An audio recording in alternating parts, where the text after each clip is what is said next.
Hello everybody, welcome back. It's Wednesday. It's a Wednesday night. How's everybody doing?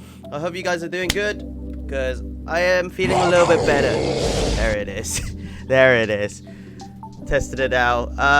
Yep, I added some new commands as well, so yep, it's that. Alright, so I've been a little bit ill. I don't know if you guys can still hear it from my voice.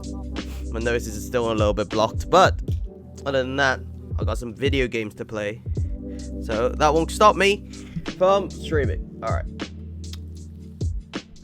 let's go. Look at this. So it's, here we are, 428 Shibuya Scramble. This is of course made by Spike Soft, which is the same company that made Zero Escape and Danganronpa. So you know it's gonna be good. It's the first time I'm booting this up, so you know it's gonna be great. Is it a horror game? I don't know, but here it is. People at Spike.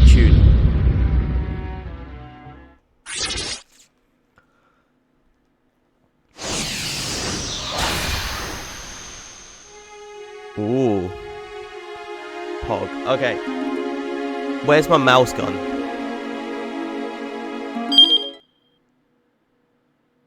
No, go back. Go back. Okay, it looks like, because this game was ported from the Wii, I think. So I may have to use a controller.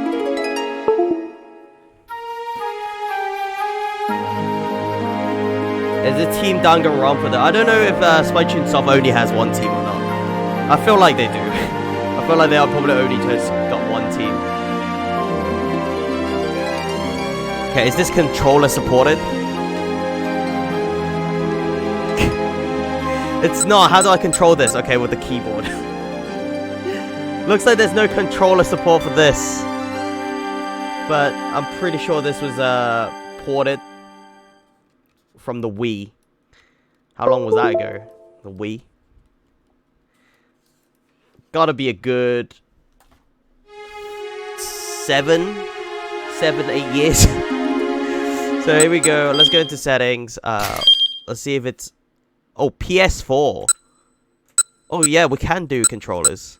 Alright, well, let's plug that in. We'll see how it goes. Pretty sure this was released on the Wii. And then it's ported to this. To PC. Oh man, that's ear piercing. Listen to this. Beep beep beep beep beep beep beep beep.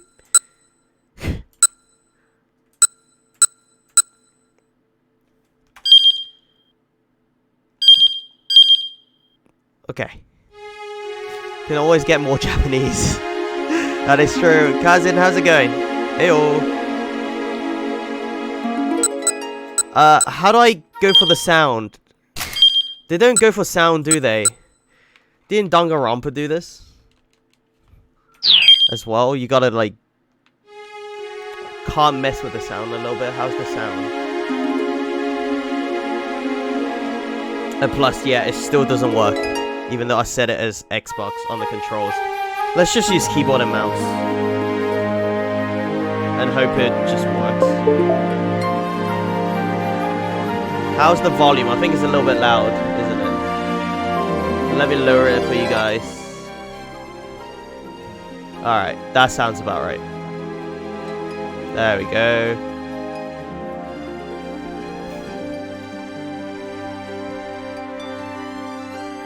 Yeah, I just tuned it down for everybody in the stream, I think, so it should be a little bit better now. It is the first time I'm booting it up, so after this, should be okay. Okay, new game. Beep beep. Do you want the guide to gameplay to be displayed? We recommend the first time players select yes. Okay, well there you go then. There you go. The story is a work of fiction. Name, characters, places, and incidents are product of the author's imagination. Oh, there you go. It's not true. It's not true. Spike Chunsoft! If you want your visual novels, this is the place to get it.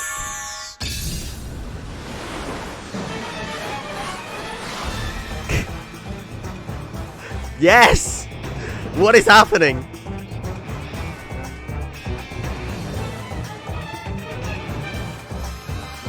It's an intro!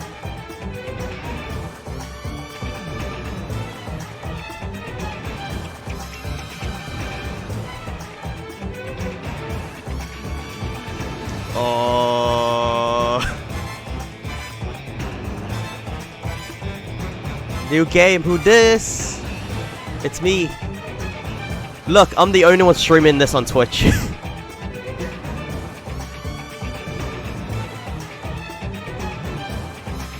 Do they actually have those football fields on top of rooftops and stuff like that? They do, don't they, in Tokyo?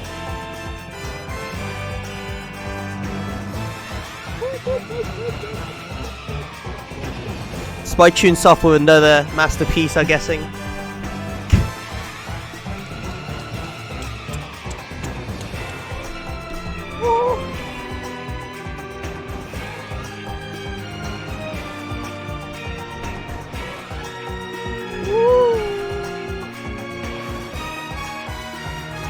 See if we can.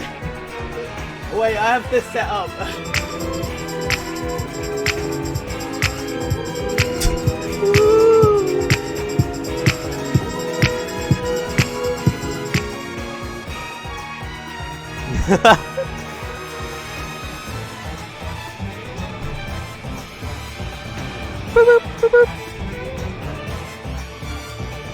This is all live action, by the way. I think there are people acting in this. Oh man, I love it. Let's see if you guys can spot any like Danganronpa references or something.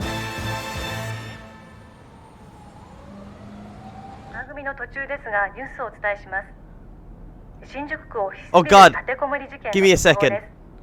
It's in Japanese.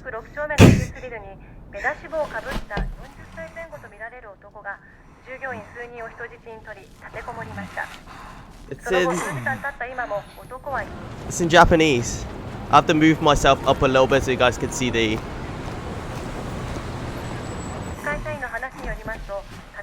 subs.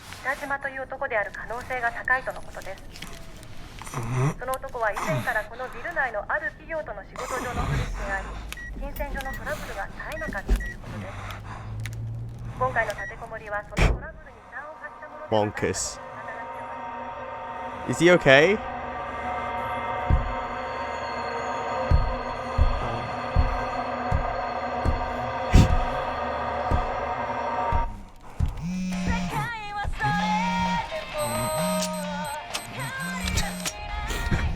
Of course it's J-pop.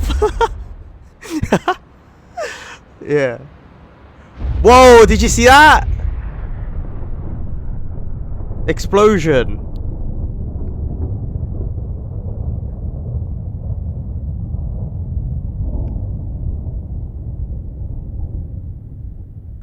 Shibuya story is yours to tell. So there's no English dub over this. It's... We're lucky this is localized at all. We're actually lucky this is actually being localized. Where do I put myself? Where do I even put myself? Without being like too in the way. Okay, so there's the guide. As you play through the game, the various mechanics will be explained. Top right.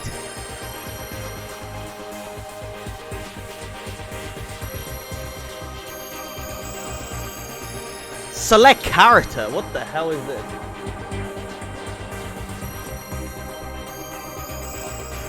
Choose your fighter. Okay, we'll try top right. And if it doesn't work, then... Oh wait, that's me. Hey Vood, what's up? In 428, you follow the stories of multiple protagonists at once. Oh, okay. Well, we're gonna have loads of favorite characters and not, aren't they? Like, your decisions impact the experience as you read the story. It is Japanese version of Detroit. Shibuya is Detroit. Choose your Madao. Thanks for the bet. Yep, I'm gonna choose who I'm gonna choose. Okay, let's see. What does the day hold in store? Their fate is in your hand. There's a time limit, Tiger. Hopefully you can see them all through to the end. Wait, they can die? No. Depending on my choices? Not like this. This is too much pressure already. To start, you have two characters. Shinya Kano, and Achi Endo. I think that's how you pronounce these names. I'm butchering all these names. Shinya and Achi. Okay. Let's begin by checking out Kano's story. Kano. Which one's Kano? Is this Kano? Wow, look at his hair! Or is this oh, that's Kano. That's Achi. Okay, Kano has a suit on. He looks very businesslike.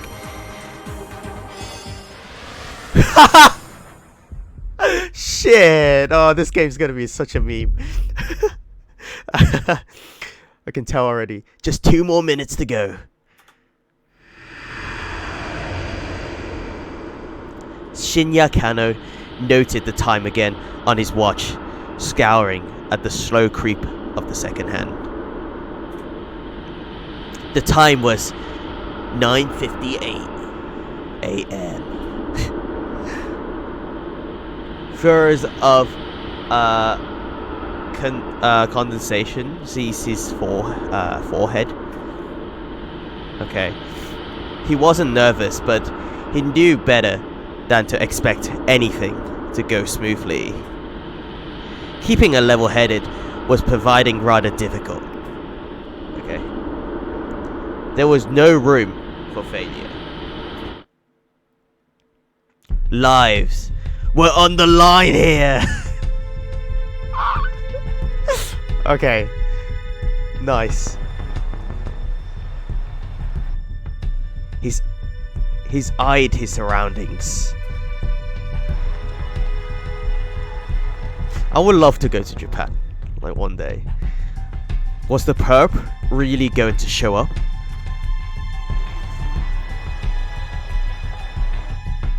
When? Where would he be coming from? How would he make his approach?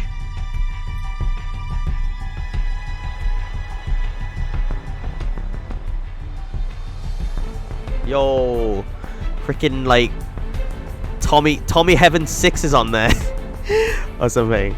The Shibuya Scramble was as packed as ever. Is that what it's called? The Shibuya Scramble? I thought that's called the is it actually called the Shibuya Scramble?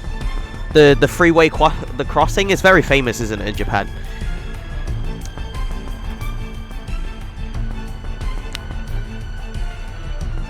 A zog of people crossing this way and that, blissfully unaware.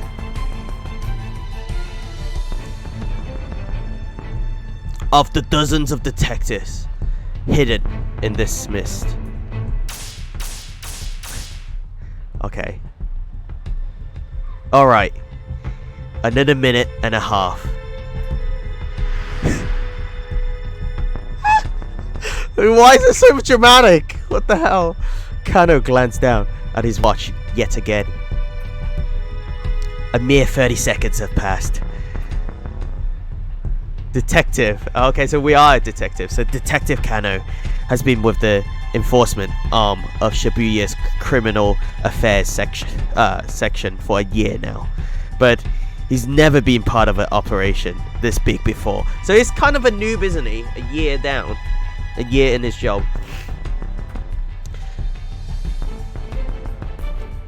He eyed the young woman standing beside the statue up ahead. Oh yeah, that dog statue is very famous as well. She was smart enough to get lost in the crowd, and she carried a nondescript achet place.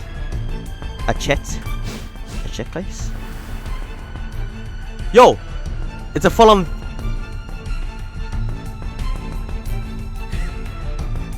She gonna attack me? Hitomi Osawa. Age 19. She looks 12. Like, what's going on? 19? No way. The attaché case in her hand contains a full 50 million yen in cash. So what's that in money terms? Yens are like... Japanese yens are a little bit weird, aren't they? Like, a lot means so little or something like that. Like 50 million yen. I'm pretty sure I punched some guy in Yakuza that dropped like 50 million yen. Oh, is it actually half a mil? No way. That's quite a lot actually then. Yesterday, her twin sister Maria. Why does Hitomi's sister have a English, well, Spanish, I guess, Spanish name? I was expecting like Kamori or something like that, but Maria had been kidnapped. So her sister's been kidnapped. This was the ransom payment. The culprit had called Hitomi last night at home, referring to her by name and telling her to wait by the statue of Hichiko in Shibuya. Ah, the statue of Hichiko. That's the famous dog statue, isn't it? I need to. Give me a second. I need to like. I need to pretend. Okay, I need to cosplay. Okay, here we go. It was almost time, but nothing. Kano was staring fixedly at the second hand on his watch when a homeless man sitting on the sidewalk murmured just loud enough to for him to hear. It's really hard to read white text on like a light background, isn't it? Come on, Kano. Quit looking at your watch so much. What if the kidnapper sees you?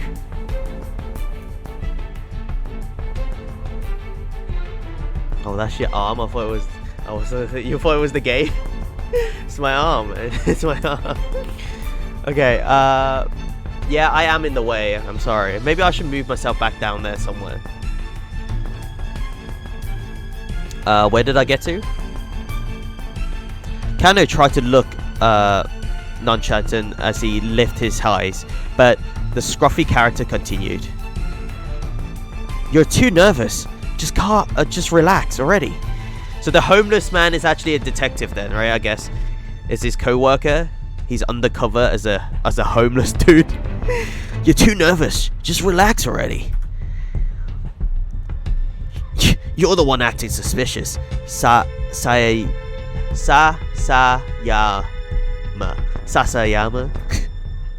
What are these names? Why can't we all have like Maria or Kano frowned. Why would some homeless guy be talking to me? Yuji Sasayama. Okay. Yuji Sasayama was the senior officer of the Shibuya Precinct Criminals Affair Division, 5 years older than Kano. Some words and faces in the text appeared in blue. These are called tips. Press tab to underline the tip, then press space. Okay, now or...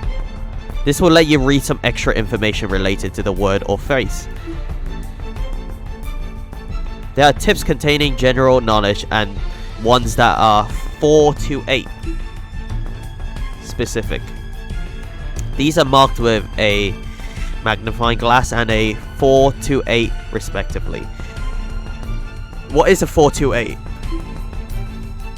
Okay, so then I have to hit this, and then I gotta hit the... Oh my god, that's a lot of reading. Official name, Shibuya Central Precinct. Responsible for the safety of approximately 200,000 people in 32 neighborhoods, including I can't pronounce that name. Something Danchio. Something Gawanchio. Ibishu. Ibishunishi. Oh god. This is gonna be me butchering Japanese names. Or stream. Ibisum Minami. Oya Macho. Kamiya Macho. Sakura ga Kacho. Sasa Ziuka. Saru ga Kuchio. Shibuya. Okay, that one I can pronounce. Shoto. Jingume. Shinsencho. Jinnan. Sendagaya. Okay, it's just a bunch of names. It's just a bunch of names. We'll skip all of this. We'll skip to Yo-Yo-Ji and Yo-Yo-Ji Kami Zonocho. Daikanya Macho. Daikanya Macho? As in like Kanye? Kanye? Alright, well, we'll skip all of that. It's a bunch of names. They just protect a lot of people. Alright. He always went a little overboard with the disguises. He claimed it was all part of the job, but words around the station was he just liked playing dress up. Whoa! Hey! Pal! Spare some change? Change? Sasayama lodged to his feet and shuffled in close to Kano. Hey! Knock that off! Fittingly for the part, Sasayama reeked pretty badly. Well, ain't so suspicious now, huh? He clung to Kano with mock camaraderie despite the younger man's attempt to pull it away. Okay. I can't pronounce this word. Away. Come on, Sasayama. Cut it out. Sasayama, lift. Confident, rattle Kano's nerves. You guys gotta know that I can't read. Of course, there was good reason for that confidence. This was Kano and Sasayama's jurisdiction, but they were positioned a good distance from where the handoff was to take place. Okay, so they want us to look at jurisdiction. A particular region over which a organization or a member thereof has controlled or authority. Refers here to the area under the jurisdictions of various police precincts. The Metropolitan Police Department at the pinnacle of Tokyo's police hierarchy has vastly more authority than local precincts. That's what I said, jurisdiction. Is that not how you pronounce it? jurisdiction. Thanks for the 100 bits, DK. Thanks for that. Yeah, I'm gonna butcher a lot of words. Okay. Was vastly more authority than local precincts, but since many officers wind up needing to work with both, the outright rivalry between the two isn't as notable as TV dramas may make it seem. I kind of want to watch a Japanese cop show. Is there any good Japanese cop shows?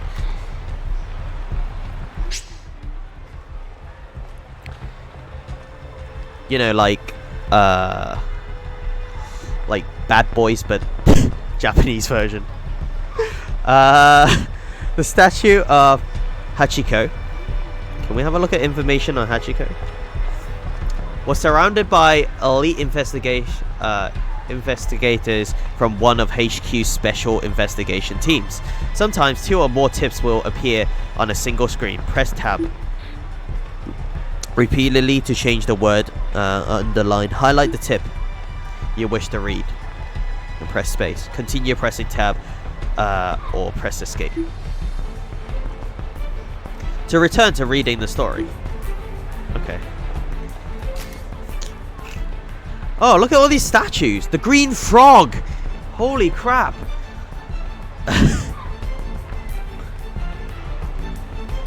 Okay. Bronze statue of dog erected in 1934. The dog was famous for loyally waiting for his absent master. Well known as meet-up spots outside of Shibuya Station. I heard about that too. They always show it in anime and stuff too. Well known as meet-up spots. Okay, we should go there one day. That's where you meet your dates and stuff, don't you? They do it in animes. Other popular meet-up spots at the stations are display car for the original Tokyo. Why isn't it an O? 5000 series, commonly known as the Green Frog, and the Moyai statue by the west entrance. He was there alone. Have you? Oh yeah, DK, you've been to Japan, haven't you? So did you go to the doggo? Did you go see the Moyai statue and the Green Frog? So we're actually the characters themselves, Kano and Sasayama. It's on the Green Frog. Elite investigation is from one of the HQ. Let's see the HQ. Here refers to the Metropolitan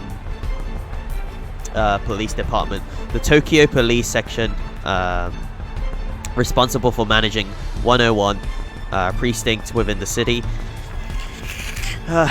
Japan's largest police organization. In addition to policing Tokyo, it was various other duties and authorities for maintaining public order in the capital. Okay. Kano and his partner were just there to provide backup if the kidnapper attempts to flee. Look, just try to relax. We'll be fine. Gotta check your time. They're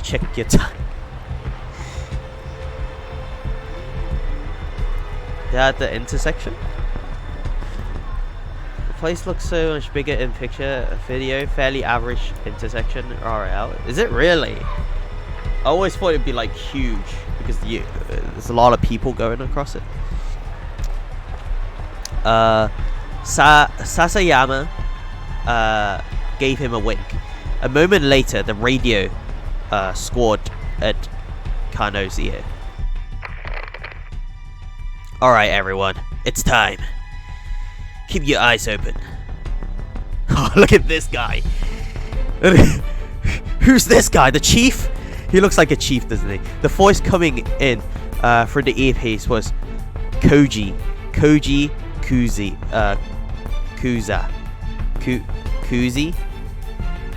Koji Kuzi, HQ's operations director.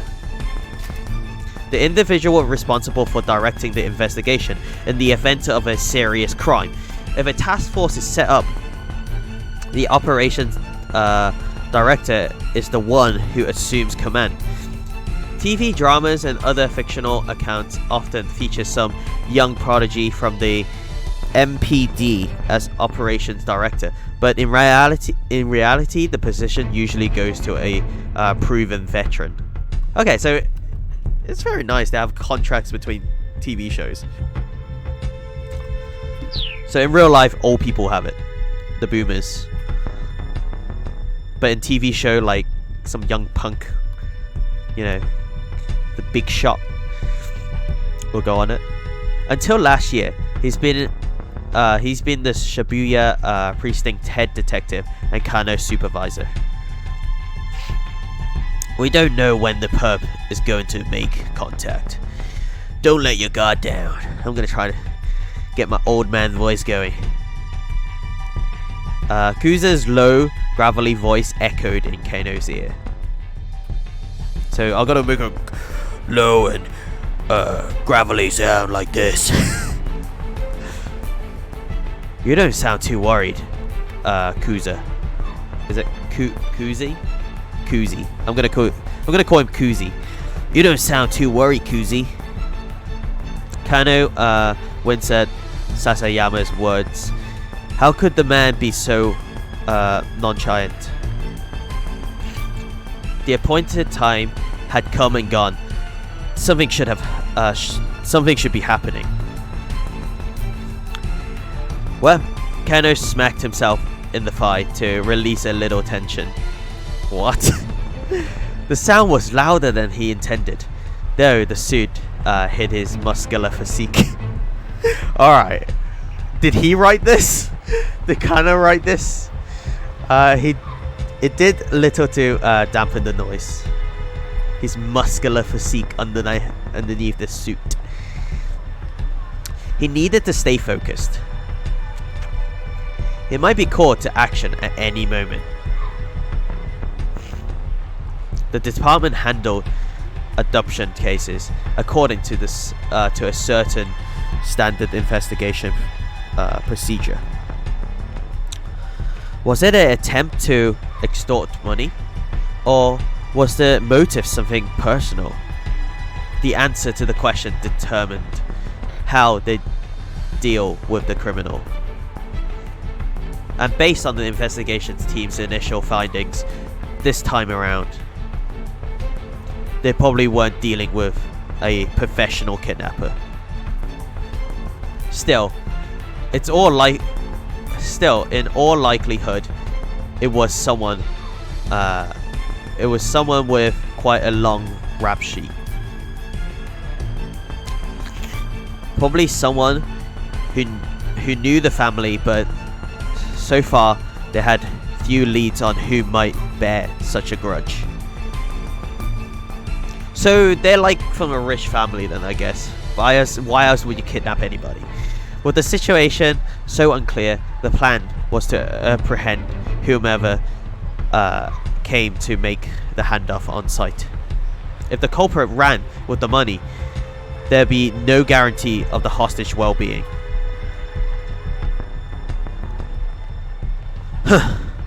Still nothing, Sasayama muttered. There he is! He's here! Nani? Kuzi broke in. His voice spiked into a excited chirp. Excited chirp? Kuza's particular vocal quirk.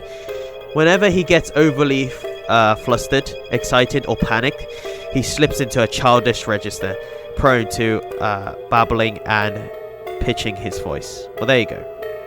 That'll probably come in handy later, because his signature. He's probably the ultimate bad guy. I bet he's the ultimate bad guy. Subject is a young male in his 20s, wearing a bandana and an orange hoodie.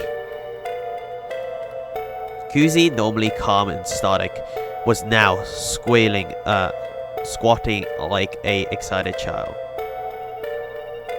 That only happens when he got particularly worked up. Kano and Sasayama steeled themselves. Where's my orange hoodie? I have one somewhere. They could see the subject now. This guy's just working part-time, man. He doesn't know. He's just handing out leaflets. A 20-something male nonchalantly approached Hitomi to talk to her. I'll go through my wardrobe one day. We'll see. 500 subscriber. 500 subscriber, house tour. I don't know. They can see the subject now. Okay, I already read that. Approaching Hitomi to talk to her. Alright, people. Be ready to grab this guy. Kuza was stationed in the mobile command center, not far from the intersection. Keeping tabs on the situation via video surveillance from the camera team. The young man started speaking enthusiastically to Hitomi. The detective watched, uncertain. Was this really the kidnapper? That's gotta be him. Oh no, I have to make difficult choices. That's gotta be him. Kano, take a step forward, then hesitate. Okay, you encountered selections like these during the stories. These choices will change the lives of other people, in addition to changing yours. Oh my god. Okay, so there's a lot of characters, and their story plays out differently depending on what you do in other characters' story. That's crazy. That means there's gonna be like loads of endings and different pathways and stuff. All the characters will be dead by the end of the stream. Nah. I'm gonna do the perfect playthrough, okay? Everyone's gonna live. Just like in Zero Escape.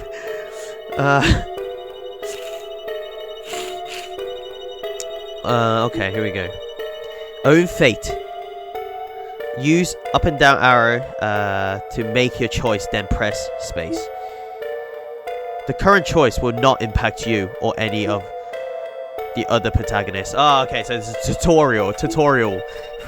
But eventually it will, right? The situation wasn't entirely clear. He needs to get a better look at things. Yeah. Don't jump the shark, okay? You rattle the snake. There's an old saying about rattling the snake. You don't want that. The snake, you don't want to be rattled. And then you want it to take you back to its base or something like that. Protect the waifu. We will, don't worry. The situation wasn't entirely clear. He needs to get a better look at things. The situation still wasn't entirely clear. He needs to get a better look at things. The newcomer held a bundle of letter-sized paper. Okay.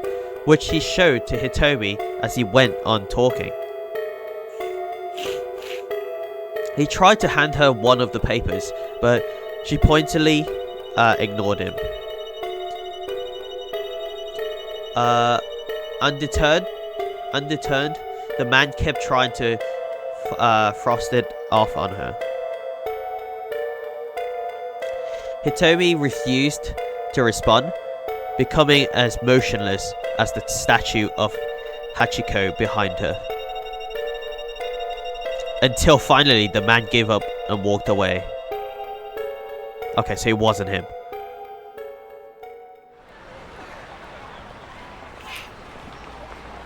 Guess it wasn't him. Freaking Sasayama. Look at his face. Kano felt the tension of the moment linger in his spine. Guy must have been hitting on her, Sasayama muttered. Hitting on her? Succeeding meeting someone on the fly like this takes a special knack. Looks are also important. Sometimes, of course, the person trying to get your attention out of nowhere is trying to make a sale pitch for a product or a nearby establishment. At first glance, it wasn't always easy to tell the difference. Is that true? Is that true? I don't know. I never got hit on. That's sad. I mean, she's pretty cute and all. He had a point. Although, of course, something in Sasayama's voice made Kano brace himself. She got nothing on my Mi-chan. She got nothing on my Mi-chan. Who is Mi-chan? Mi-chan was Sasayama's wife. Was. What did it mean, was? What happened? They got married just last month. Let me tell you, Kano, married life is the best. I need to move myself. You guys need to see his face.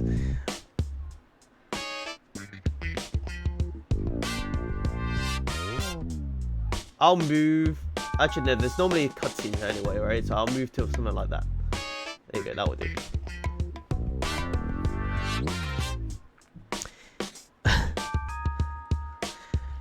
Let me tell you, Kano, married life is the best.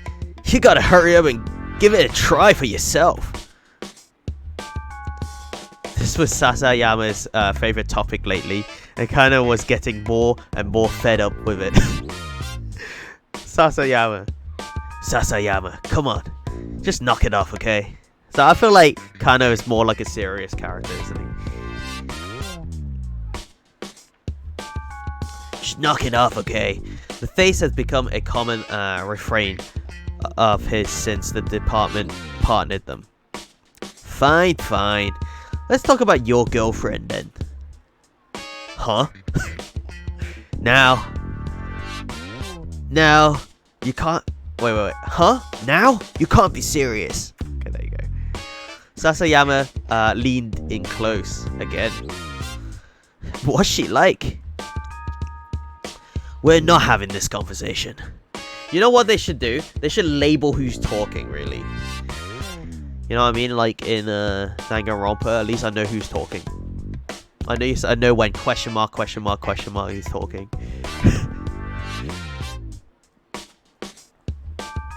Should make yourself a smaller. I don't want to mess around with the...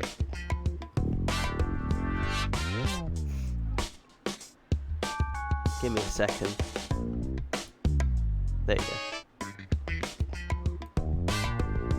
There you go, is this better? There you go, guys. It's Tiny Mike. I'm Tiny Mike! We're not having this conversation, Kano muttered, looking away.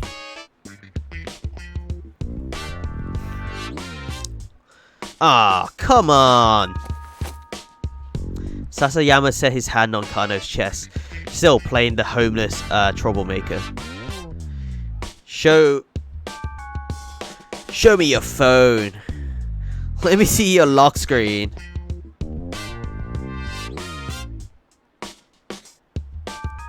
Now you're moving around like a jumping bee.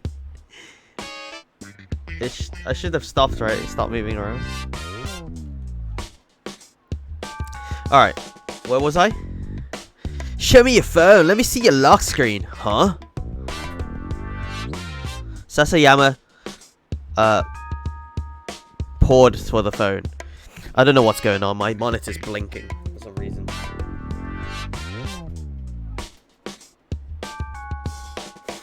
Okay, there we go. I fixed it. Maybe it's a loose wire. You've got a pic of your girl on your lock screen, yeah? I do not. But he did. But he did. It was scary how on the mark Sasayama's instincts were. Hey, cut it out. We're in the middle of an investigation. I am investigating, Sasayama chuckled as he plucked the phone from Kano's pocket. It's a flip phone! Yes! Oh man, I miss these phones. You guys remember the flip phones? His face scrunched up with astonishment as he looked at the lock screen. The heck is this? It's not. Ain't this Masami Nagahama? Masami Nagahama? Who is that? A national star. Trends to play the heroine on national morning soap operas or in national historical dramas. Her songs have been a series of national hits, and she's even stated the host of year-end national singing competition program. Everything about her is national. So she's like a famous. Name someone that's like this famous, but not her. Like she's like Oprah or something. No, if she's hosting some talent show, then it's probably someone like, I don't know. It's Shakira. That's right. Kano realized he had to bite the bullet. No, that's my girlfriend. Her name is Rumi, and she's. Sasayama cut him off. You're telling me this ain't Masami Nagahama, the famous actress? Because this right here is Masami Nagahama. Like I said, you slay old dog. trying to make your dating, trying to make it like you're dating Masami Nagahama.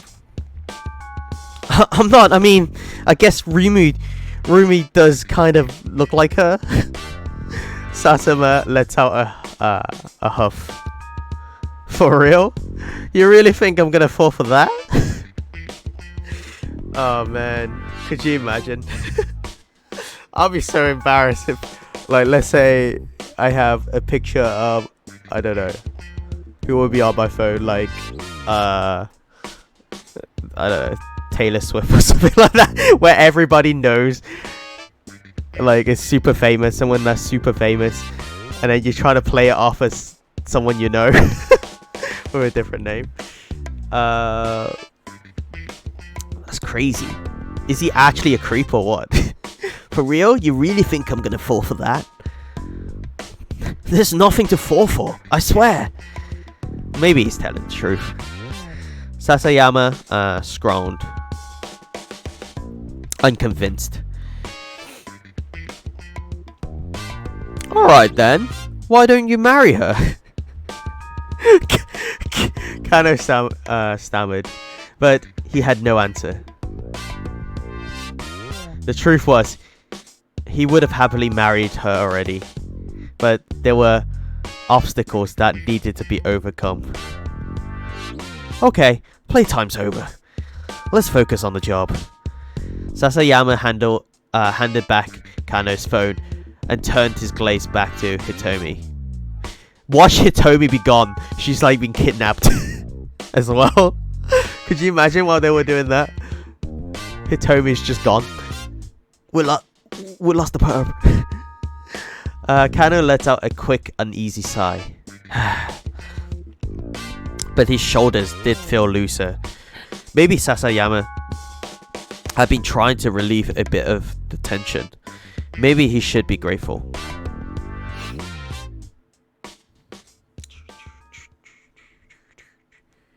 So am I tiny on the screen now? No. Maybe it's good size. By now, several minutes had passed since the guy with the paper had gone away. He peered at Hitomi. The strain on her face was visible. In addition to the weight of the Atachi's case itself, the 10,000 yen bills is held weighed close to 6 kilos. Her slender arms must have been getting tired. She put it on the floor. Still, she refused to set the case down. Attaché. Okay, I got it now. Attaché. I thought it's attaché with attaché. Thanks, DK. Thanks for the 100 bits. Once again, thank you very much. Attaché. I got it. Still, she refused to set down the case. She wasn't taking any chances with her sister's life. Uh-oh. Cutscene. The kidnapping case had begun the day before at around 7 p.m.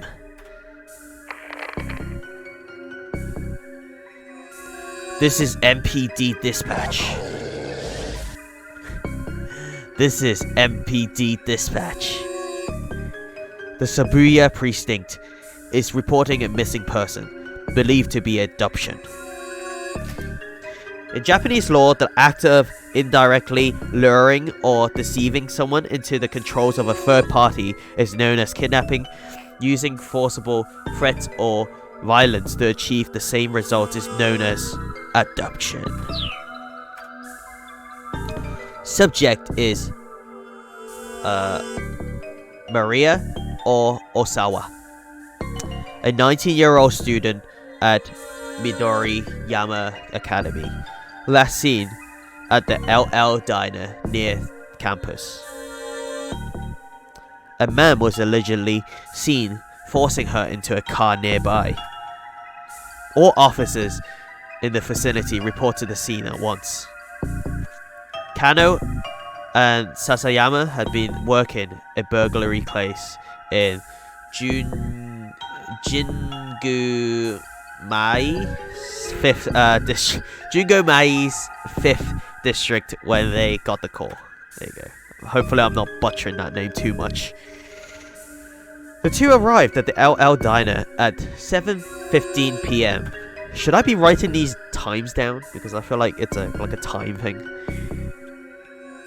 At roughly the same time, several other officers showed up to secure the area, blocking off entry to nearby roadways and monitoring the surrounding establishments. Okay, is it me or I heard this news about Japan's crime rate has been so low that police are just like, you know, idling? Is that true, or is that just rumors? Because I heard it's like crime rates are so low that police officers are just doing nothing all day, every day. They're kind of just like idling and patrolling. And that's all they're doing. I could be wrong. Maybe there's like loads of murder cases. Inside the restaurant, Kano and Sasayama were met by the girl who reported the kidnapping. It was the victim's twin sister. What if the twin sister kidnapped the other sister because she was jealous? Because maybe the other twin sister has like the good genes. I don't know. You know, like Liquid and Solid? Liquid had all the crappy genes, while Solid Snake had like all the best. It was the victim's twin sister, Hitomi. Could you tell us about when Maria was taken? Starting from the very beginning, Kano said, keeping his voice low. My sister and I, we were supposed to go to a party together today. I suddenly turned very blue. What is up with that? With the lighting?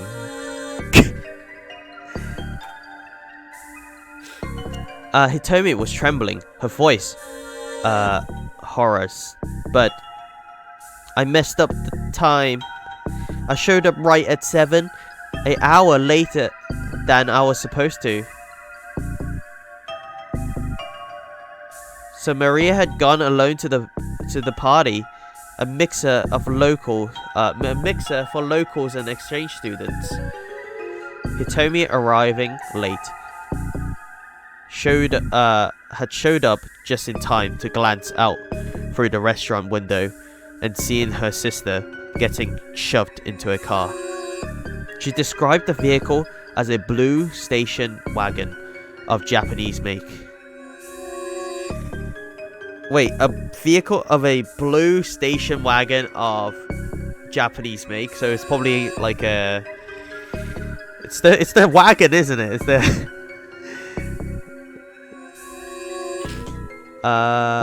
Why? Why would something like this happen to her? Hitomi held back her tears, but she was shaking all over. Did you get a look at the kidnapper?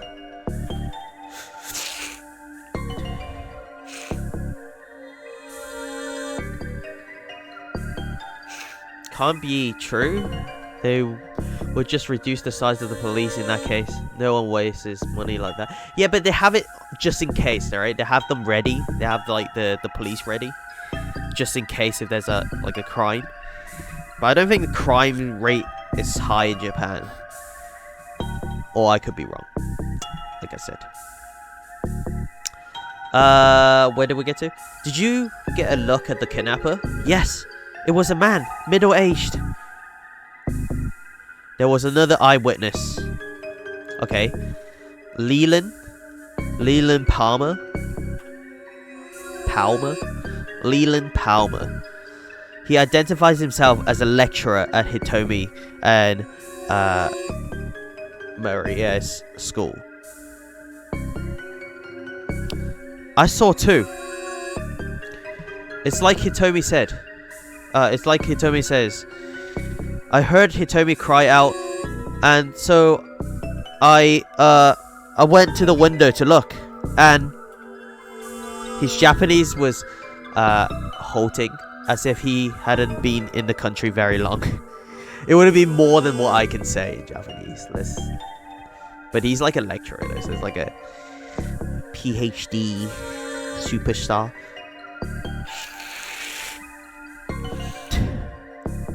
And I think that maybe the kidnapper was working alone. He's working alone. Leland explained that he's seen the man shove Maria into the backseat, then climbed into the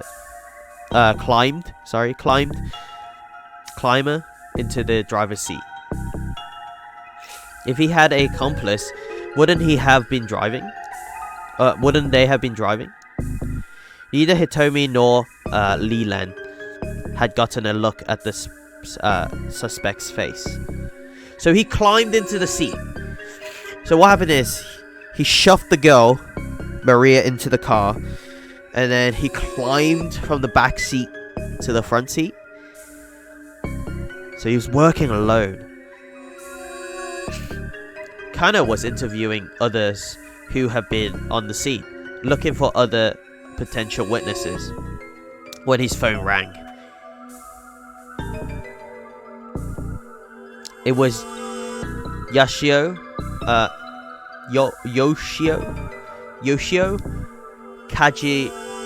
Kajiwari. These names are so hard to pronounce. It was Yoshio Kajiwari, one of the senior detectives. We've set up a task force for the investigation. Get back to the station once you have a handle on the situation there. Barely half an hour had passed between the time the kidnapping was reported and the time the task force began operation. Roughly 150 people are working on the case in the Shibuya precinct conference room. Okay, the main force at work is HQ's first special investigation unit. Additionally, the other detective sections, a riot squad, an investigator from neighboring precinct have been assembled. Oh god, I sound terrible with a blocked nose, don't I? Hopefully I'll get better soon. Or I'll die. I guess I'll die. Like, Kano and Sasayama got back to the precinct station. Kuzi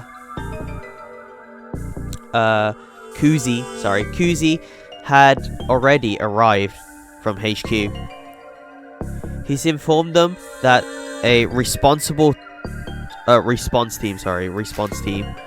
in a case where someone has been abducted for ransom, it's often difficult to resolve the situation without cooperating with the victim's family, but the family can also be a hindrance in making an arrest. To help guide the family's action, a response team is assembled and stationed at the victim's home, led by an investigator with the proper training.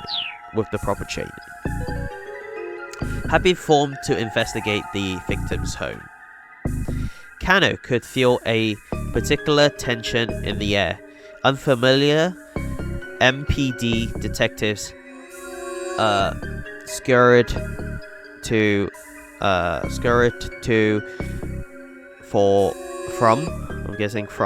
and from around the Shibuya offices.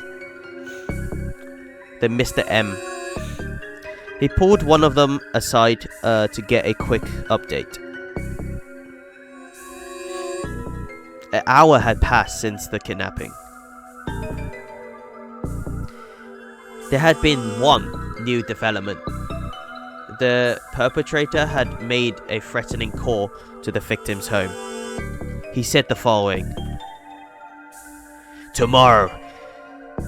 You always have like a voice changer, don't you? It's like, "Tomorrow, 10 a.m. by Hichiko in Shibuya. Have the sister Hitomi bring 50 million yen. If not, the girl's life is forfeited." I feel like that's what it is. Some guy's just chugging a banana. What the hell? Kajiwari from the precinct was put on the response team, along the detectives from elsewhere who received special training in abduction cases. Normally, a local precinct detective wouldn't have gone undercover in a victim's home. Kuzi, however, had decided that having a knowledgeable local is crucial and had sent Kajiwari along. The detective disguised themselves as delivery people and movers to make their way inside without arousing suspicion. Arriving there at 8:30, the response team had come prepared to run a trace. What does trace here mean? The act of pinpointing the source of a incoming phone call. The police are not allowed to do this independently without oversight. They must go through a formalized process that includes securing the cooperation of the phone company. In the past, conducting the trace itself would take time, but nowadays, acquiring the location can be practically instantaneous. Is that true? So how come all those detective shows still keep them on the line, you know? It's always like, keep them on the line. Damn, they got away. Stuff like that, because the guy like shut off the phone like a second before it's been traced. If the kidnapper contact the family a second time, but there was no further calls.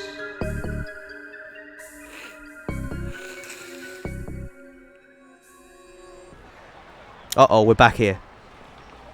Kano checked his watch again. 20 minutes have passed now since the time designated for the ransom handoff.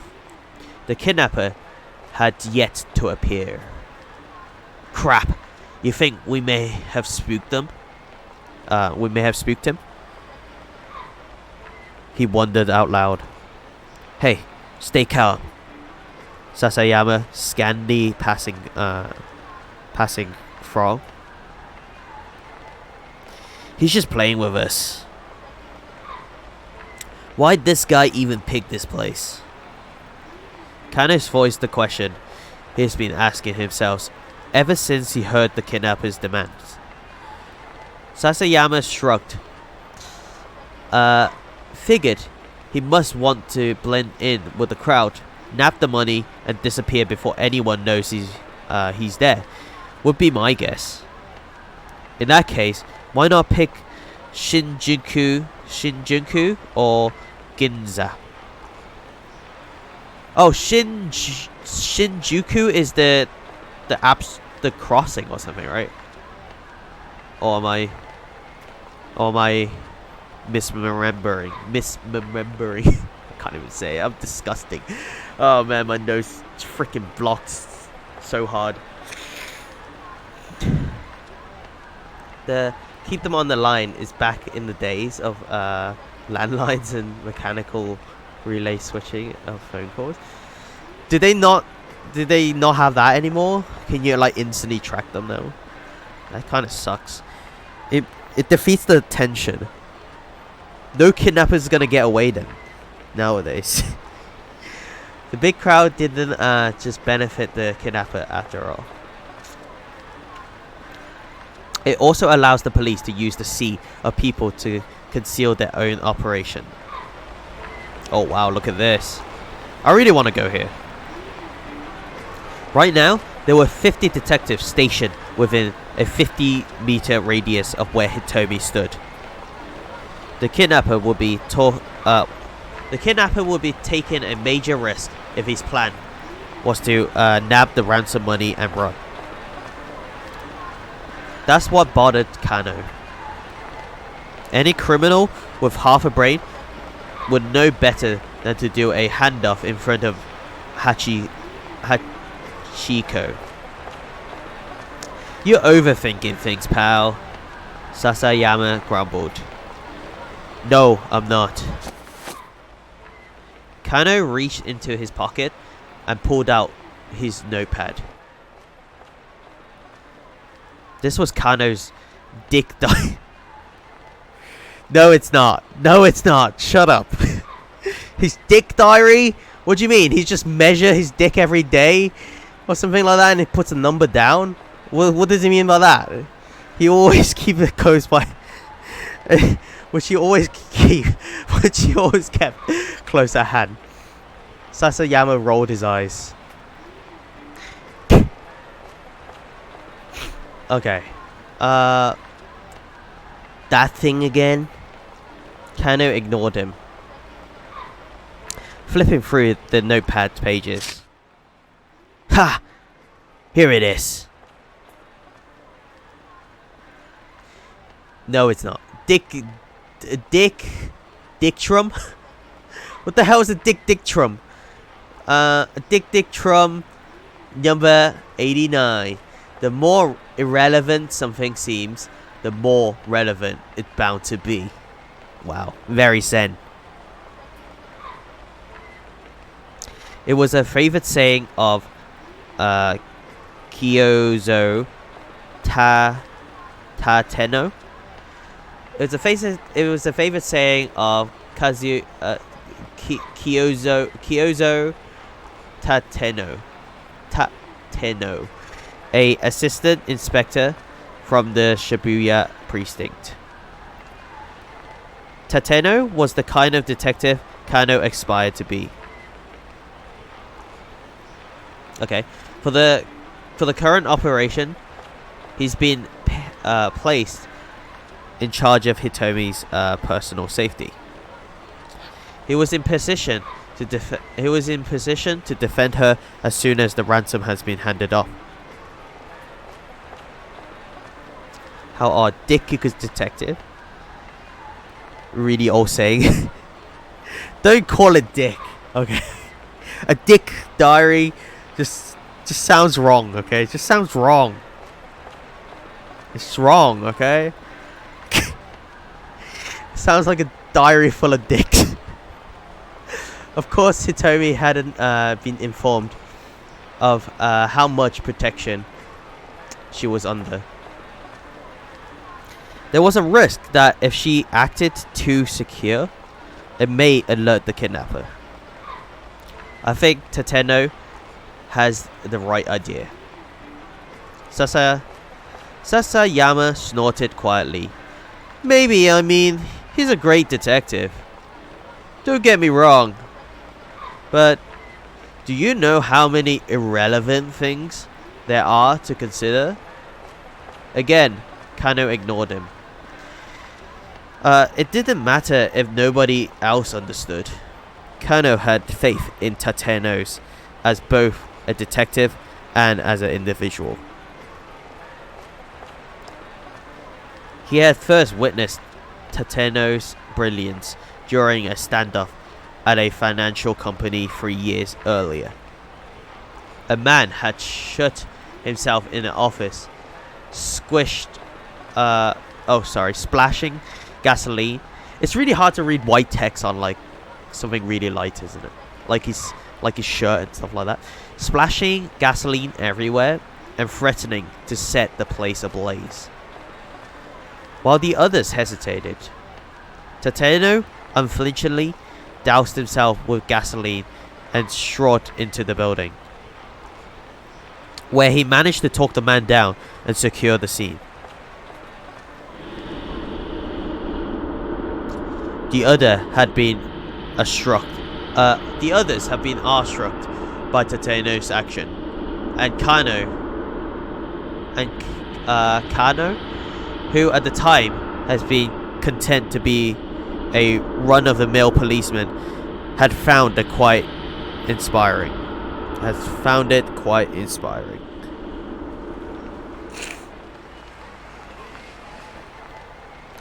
Isn't that similar to the anime studio killing? It's exactly like that, isn't it? I feel like that's like a full-on arsonist, terrorist kind of move, go-to move, isn't it? Douse themselves in gasoline and just run into a building. Still, you know, it's their go-to move. Sasayama muttered under his breath. As great a detective as Tateno is, it's not like anyone else in the world has ever heard of him. I suppose not, Kano said. So? This guy's just chugging a banana. Only time anyone ever hears a cop's name is if he caught up in some scandal or killed in the line of duty. I mean, doesn't really seem fair, does it? Kano just shrugged. It was a strange definition of unfair, really. I mean, you got celebrity chiefs and you got celebrity chefs and celebrity hairdressers and stuff. So you got, who's a celebrity hairdresser you guys can name? Celebrity chefs, they got tons. So how? Oh wait, what about Tony? Is it Tony and Guy? Are they real? Or is that just the company's name? Are they real people? So how come no celebrity Gumshoes, you know? Gumshoe's the detective's name in Ace Attorney. Detective Dick Gumshoe, I think his name is. Oh, there we go. A detective. Dick Gumshoe is the detective's name in Ace Attorney, isn't it? Look, please. Can you just focus on what we're doing here? Kano rubbed his eyes, then turned his attention back to Hitomi. What's the matter? Didn't sleep? Not enough, I guess. Did you eat? Didn't have time. Between bringing in supplies for the base of operations.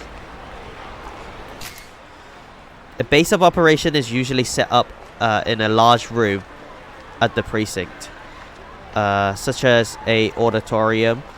MPD and precinct investigator assembles there, and communications equipment, investigation, resources, and such are brought in.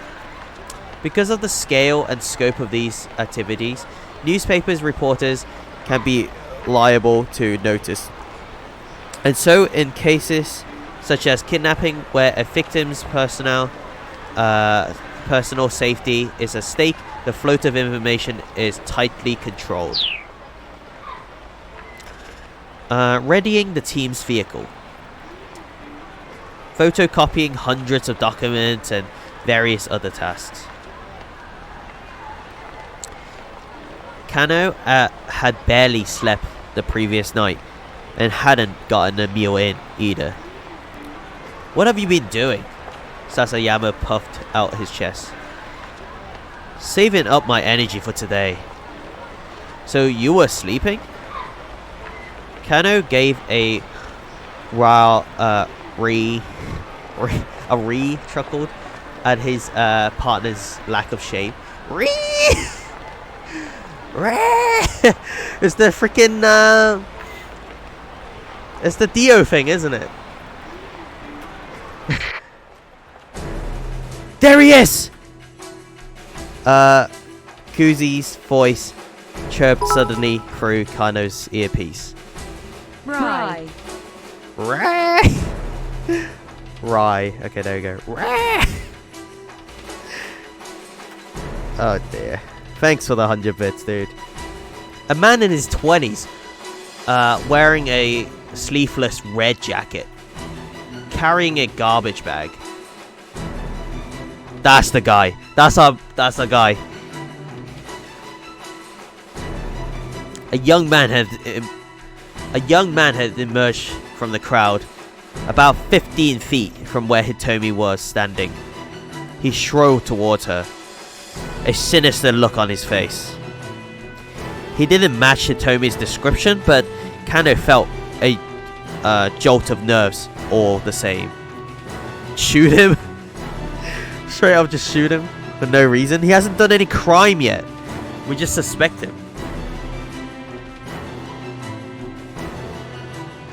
Maybe the kidnapper had hired some young street punk to snatch the ransom payment. That's our guy? What do you think, Kano? Sasayama whispered. Yeah, I think he's gotta be. This was it.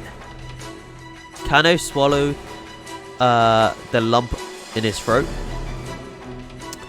He bent his knees, ready to act fast. Blood rushed to his legs muscles, banishing the stiffness that had begun to take hold. Could this be the culprit? Or perhaps... The young man tried to snatch the briefcase from Hitomi, but she clung to it with desperate strength. It was him! The detective rushed in. Whoa! Hey! What the hell? The young man cried out frantically and tried to dart away, but the officers closed in, forcing him bodily to the ground. Ask question. Shoot him first. Ask question later. The girl's head is in that bag. Oh, could you imagine? That bin bag he's holding, it's got the girl's head in it. Screw that. Target secured. Press the left shift while reading the active to autoplay function. Press backwards and forward to adjust the speed of autoplay. I'm not gonna autoplay it. These text normally goes by way too fast, so.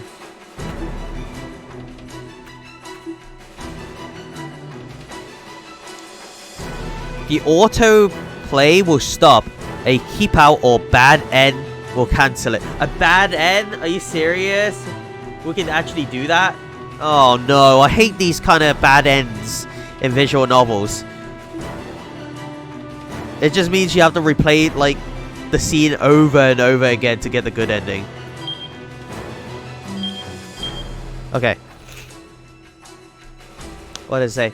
Oh, jeez. I think we got another suspect on the scene. Oh, jeez. I think we got another suspect on the scene. Eek. He's taking the ransom.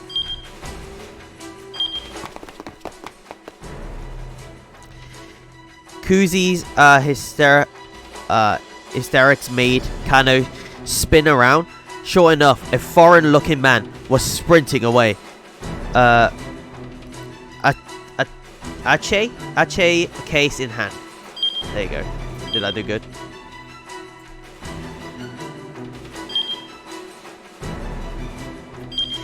The mob of detectives scrambled to you see what they did there? The mob of detectives scrambled to pursuit. It's the name of the game, isn't it? Shibuya Scramble. Before Kano could react, most of them had run off, leaving him to look after the original suspect. What? Are you serious?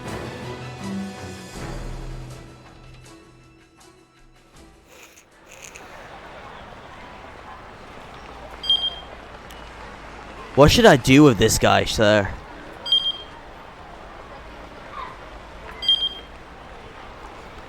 Might have some connections to the kidnapper.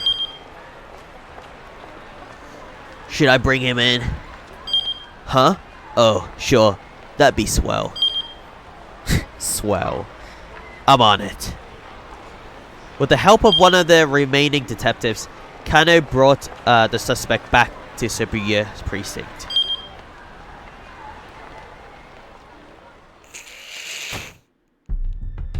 Oh, look at this guy. Schmug. Look, how many times do I have to go through this? Cut the crap. In the interrogation room, the young man who gave his name as Achi Endo. Okay, so he's a playable character. So maybe we can actually help the perk get away. Could you imagine?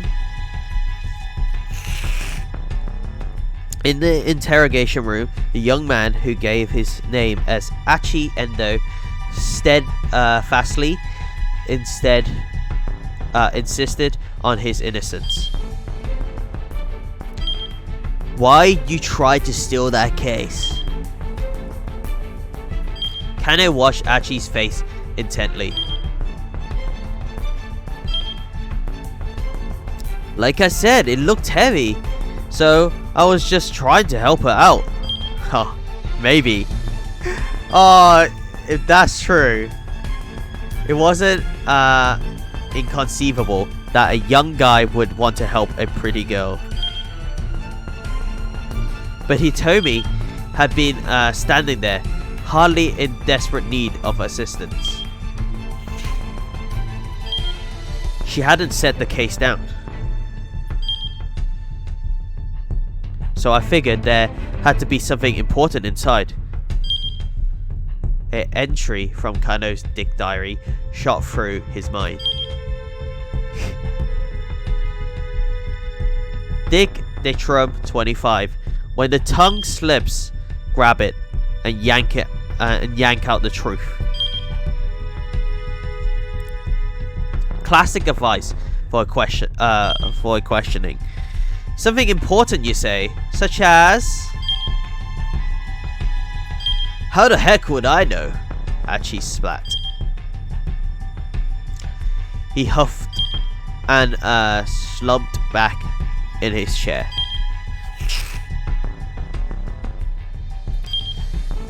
This standard textbook back and forth had been going on for nearly an hour. Kano didn't mind. Chasing down criminals was all well and good, but questioning suspect was another key part of the job. Plenty of the scene work went into cracking a case. Sorry. Plenty of the scene work went into cracking a case. Once again, he had Achi explain what he's been doing,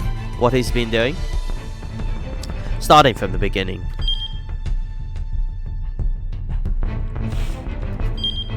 When Kano finally emerged from the interrogation room for a short break, he learned that there had been some progress on the case at the crime scene. What the police hadn't been able to determine yet, however, was whether or not Maria was safe. Fighting back his anxiety, Kano consulted his diary. Dick Trump 54. Haste makes waste. Makes waste. He felt his tension subside, remembering the right maxim. Sorry. He felt the tension subside, remembering the right maxim always helped. It was like casting a magic spell. Kano returned to confront Achi once more. You were there to act as a distraction. To mess up the investigation, weren't you? Huh? Achi looked a bit dumbfounded. What are you on about? Dick Trump 55. The truth hungers to be free. You hungry? Got some katsudon, if you like. What's a katsudon? Japanese dish consists of a bowl of white rice topped with breaded pork cutlets and egg. That sounds amazing. There are several variations, such as sauce katsudon, where the egg is replaced with Worcestershire sauce. Okay. And miso katsudon, where the pork is stewed into miso. Not typically the sort of thing a policeman offers a suspect during an interrogation. This could be seen as baiting with food, and it is to be avoided. Okay, so when you're arrested, if you're arrested for some reason and you're being interrogated and the policeman offer you food, don't take it. It's baiting with food, and it is to be avoided, apparently, according to criminals and masterminds, whatever. As she nodded silently. To be fair, I want some food. Oh, look at that! Looks amazing. Now I want some katsudon. Achi devoured the bowl of katsudon with gusto. He looked like he hadn't eaten in a while. Alright then, spill it. What's this guy after? Achi just... Oh! How do I go back? Yeah, autoplay disabled. Press up to go back. Okay. Yep. Cool. Achi just shrugged. I don't know, he muttered, a thick slice of egg laden pork between his teeth. How many accomplices do you have? Kano asked. But Achi just shook his head as he inhaled his food. Resignedly, Kano flipped through his notebook once more. Let's see, number 115. Okay. What is it? 428? What is 428 in the book? That's what we're trying to find out, right? I think. Is that what the game is about? Like, we eventually, throughout the whole journey, he's going to write something in page 428 and we're going to find out what it is or something like that, right? To summarize the whole game. Man, I would love it if they do that.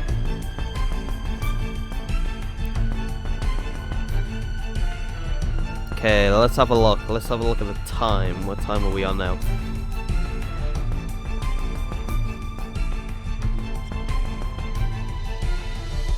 Okay. Let's see. Number 115. Use the light to your advantage. Oh yeah, that's when you like shine the light in their face, isn't it? In like, I always see it in cop films. Alright, you better start talking. And then like you flash lights at them. As the minutes ticked past, he found himself referring to his book again and again, trying a dozen different methods to tease out whatever his suspect may be hiding. The experience began to feel strangely surreal. Their two voices echoing hollowly in the interrogation room. There it is, there's the light. Eventually, Kano looked at the clock and realized that the questioning had been going on for nearly 5 hours. Oh my god, 5 hours? How long are you allowed to keep them in without evidence for? Like 48 hours or something like that? He still hadn't made any headway. What was he supposed to be do? What was he supposed to do next? Tatino would know, but he sure didn't. Still, he was determined to do whatever he could to keep the victim and her family safe. No limits in Japan as far as I know. That's crazy. No limits? So you can just keep them there for like 40 years without evidence? Just put them in jail? Or question them every day for 40 years straight?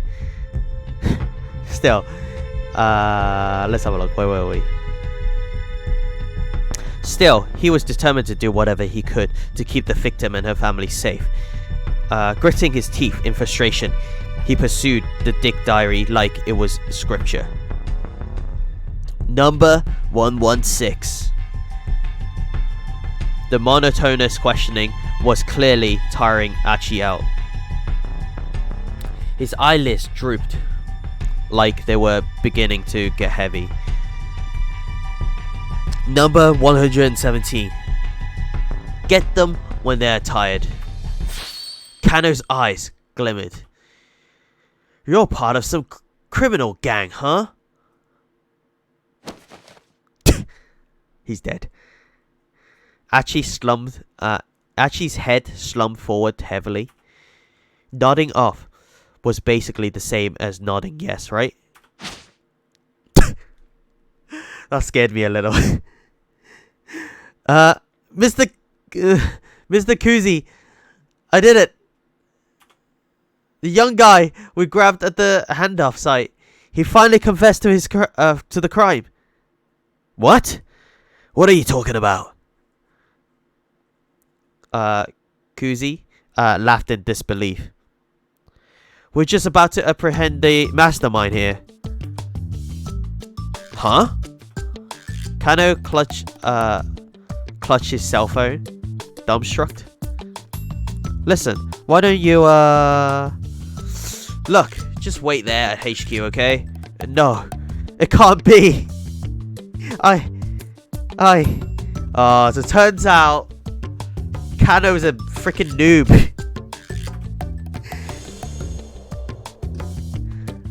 This whole setup, we thought he was some kind of mastermind detective or whatever, but he's just a noob.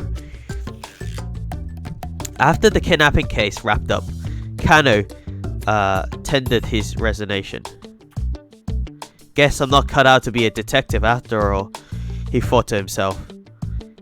He dropped the Dick diary on his desk as he left the Shibuya precinct for the last time. What the hell? Did we game over?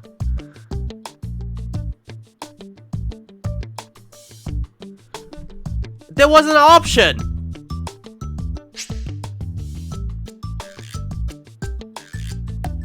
There wasn't... How did we lose? We actually lost. We kind of wound up at a bad end. However, this does not mean that the choice you made for Kano was the wrong one. One of the other protagonists, Achi Endo, has an impact on Kano's fate here. You can avoid a bad end by making proper decisions. Ah, okay. So I can fix it with another character. In another character's story, for a detailed hint, check the tip by underlining the bad end title. So long, Shibuya.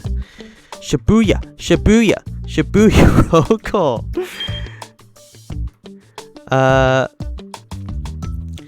Kano had every reason to suspect Achi Endo, but arresting him turned out to be a mistake. If Achi hadn't approached Hitomi, this wouldn't have happened. Try playing Achi's story up to 10:30 and make a choice that keeps him from going up to her. If you do that, Kano won't even have a chance to arrest him, and things should play out differently. Are you kidding me? There's different timelines like that with different characters. Each character alters the timeline. That's crazy. How many characters do we have?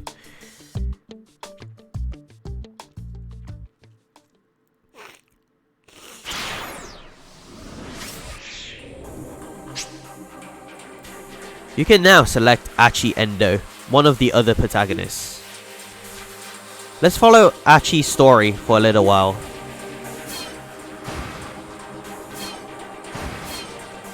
What's up with all these handsome Japanese men? And look at Achi's coat. It changes color, like to a orange to a red. Or is it just the color scheme? Maybe it's just the color scheme.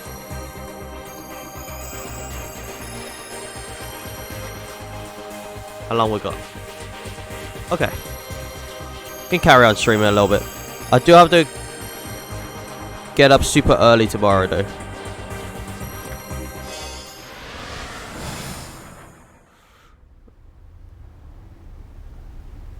Whoa! Whoa! Hey-oh!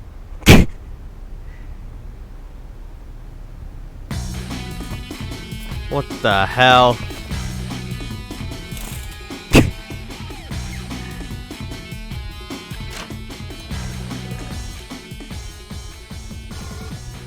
Achi Endo called out at the door to his father's room. Okay, I'm heading out. Sure. His father sounded unconcerned. He didn't even open the door. Sure you don't want me to stay here in this shop? It's not like we're gonna get any customers. Achi, grimaced. Yeah, I guess not. The drawer by the front door held a stack of heavy-duty trash bags. Achi pulled a few of them out. Guess it's gonna be that kind of day. He stuffed the trash bag into his pocket, then slipped on his favorite pair of Snickers. The entryway to Achi's home also led into the family shop. Various pieces of electronics were piled up like so much junk in the tiny retail space. The slightest bump brought the risk of an avalanche. Achi wove his way through the gaps in the appliance like a spellunker.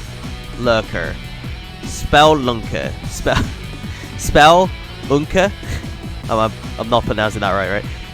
A spellunker exploring a cave. I don't know what a spelunker is. What is a spelunker? What does it look like? Like a snake? I'm guessing like a lizard or a rat or something like that. A caver. From Shibuya Station, if you make your way past the 109 building, or is it 109? 109 building, then up through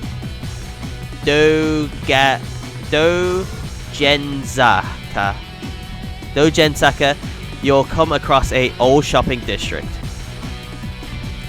Nested in its outskirts is Endo's Electronics.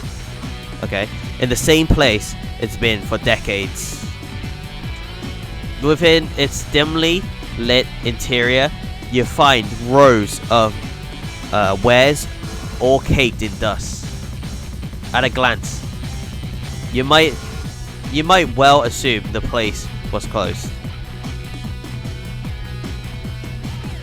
A mom and pop place like Endo's couldn't compete with the big consumer chains booming throughout Shibuya. As far as the store had remained in business, thanks to the locals who appreciate that they made house calls to do repairs. But things weren't looking good for the future.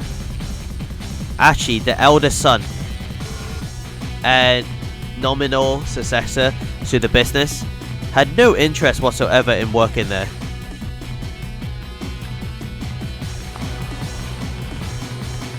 Actually stepped out of the shop and into the sunny morning air. The good weather lifted his spirits. Alrighty, time to do this. He unfurled one of the big garbage bags, which caught the wind and fluttered like a cape. When he slowly made his way towards Shibuya Station, scanning his surroundings all the while. Sheesh, this place is filthy. He paused to pick up a plastic bottle that had been tossed on the ground. Then, with a heavy sigh, he slips the crushed receptacle into his trash bag. Oh, he's picking up litter. What a good guy. He's been picking up trash around town like this for about 6 months now. It had grown so that it had gotten so that the sort of garbage most people would hardly notice stood out to him like a sore thumb. Most days he filled his trash bag to the top. By the time he made it from his house in Dojensaka to the train station. Today, he was halfway to the station when a woman and anxious voice caught his attention. I'm sorry. I'm in a bit of a hurry here. Oh, it's one of these, is it? He looked up and saw a timid-looking woman being confronted by two men. One with brown hair and one with black. From the look of them, he guessed that the men were scouts for some hostess club. He ran into this sort of things pretty frequently on his trash cleaning walk around town. Another kind of trash to take care of. Archie quickly interposed himself between the girl and the two recruiters. Hey, can't you see that you're bothering her? Huh? Who the hell are you? The two men glared. Take a hike, pal. Archie stood his ground. Look, she ain't interested.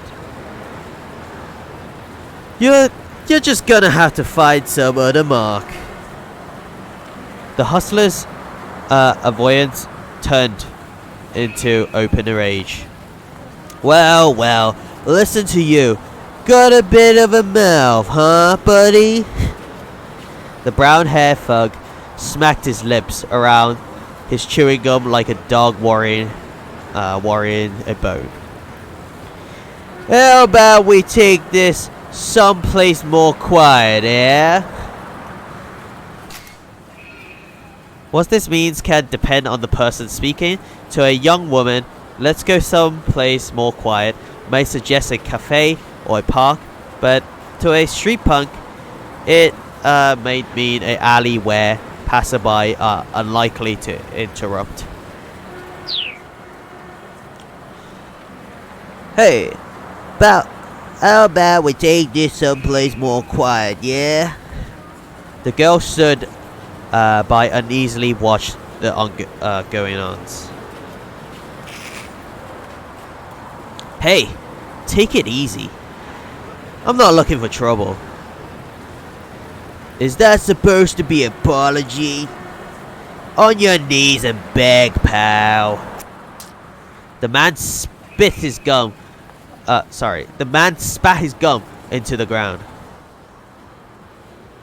Archie looked down at the glistening wad of gum on the sidewalk. His last shred of goodwill vanished. You better pick that up right now. What? Nanny? Didn't you hear me? 'Cause I told you to get down on your knees and back! Back! Archie's hand shot out, grabbing the man by the jaw. Like that. Literally, jaw. Whoa, easy, pal. The other man, bravado drained from his face. Archie tightened his grip on the brown-haired hustler's jaw. Sweat dripped from the man's reddening brow. The man struggled, but Archie just tightened his grip. Gum's a real pain in the ass to clean up after it's gotten stuck to the on the street, you know. Ever stop to consider that? Wait, are you? The other hustler's panicked eyes had fixed on Archie's chest. Gah! Oh crap! That shirt, man! The guy's voice was starting to break. That means clean. A guy with a mean, clean shirt carrying around a trash bag. That means you're. His face went pale. Clean. The other man echoed the words through his hell-shut jaw. Tears welling up in his eyes. Get it right, pal. Archie clenched the man's jaw harder still. It's mean clean.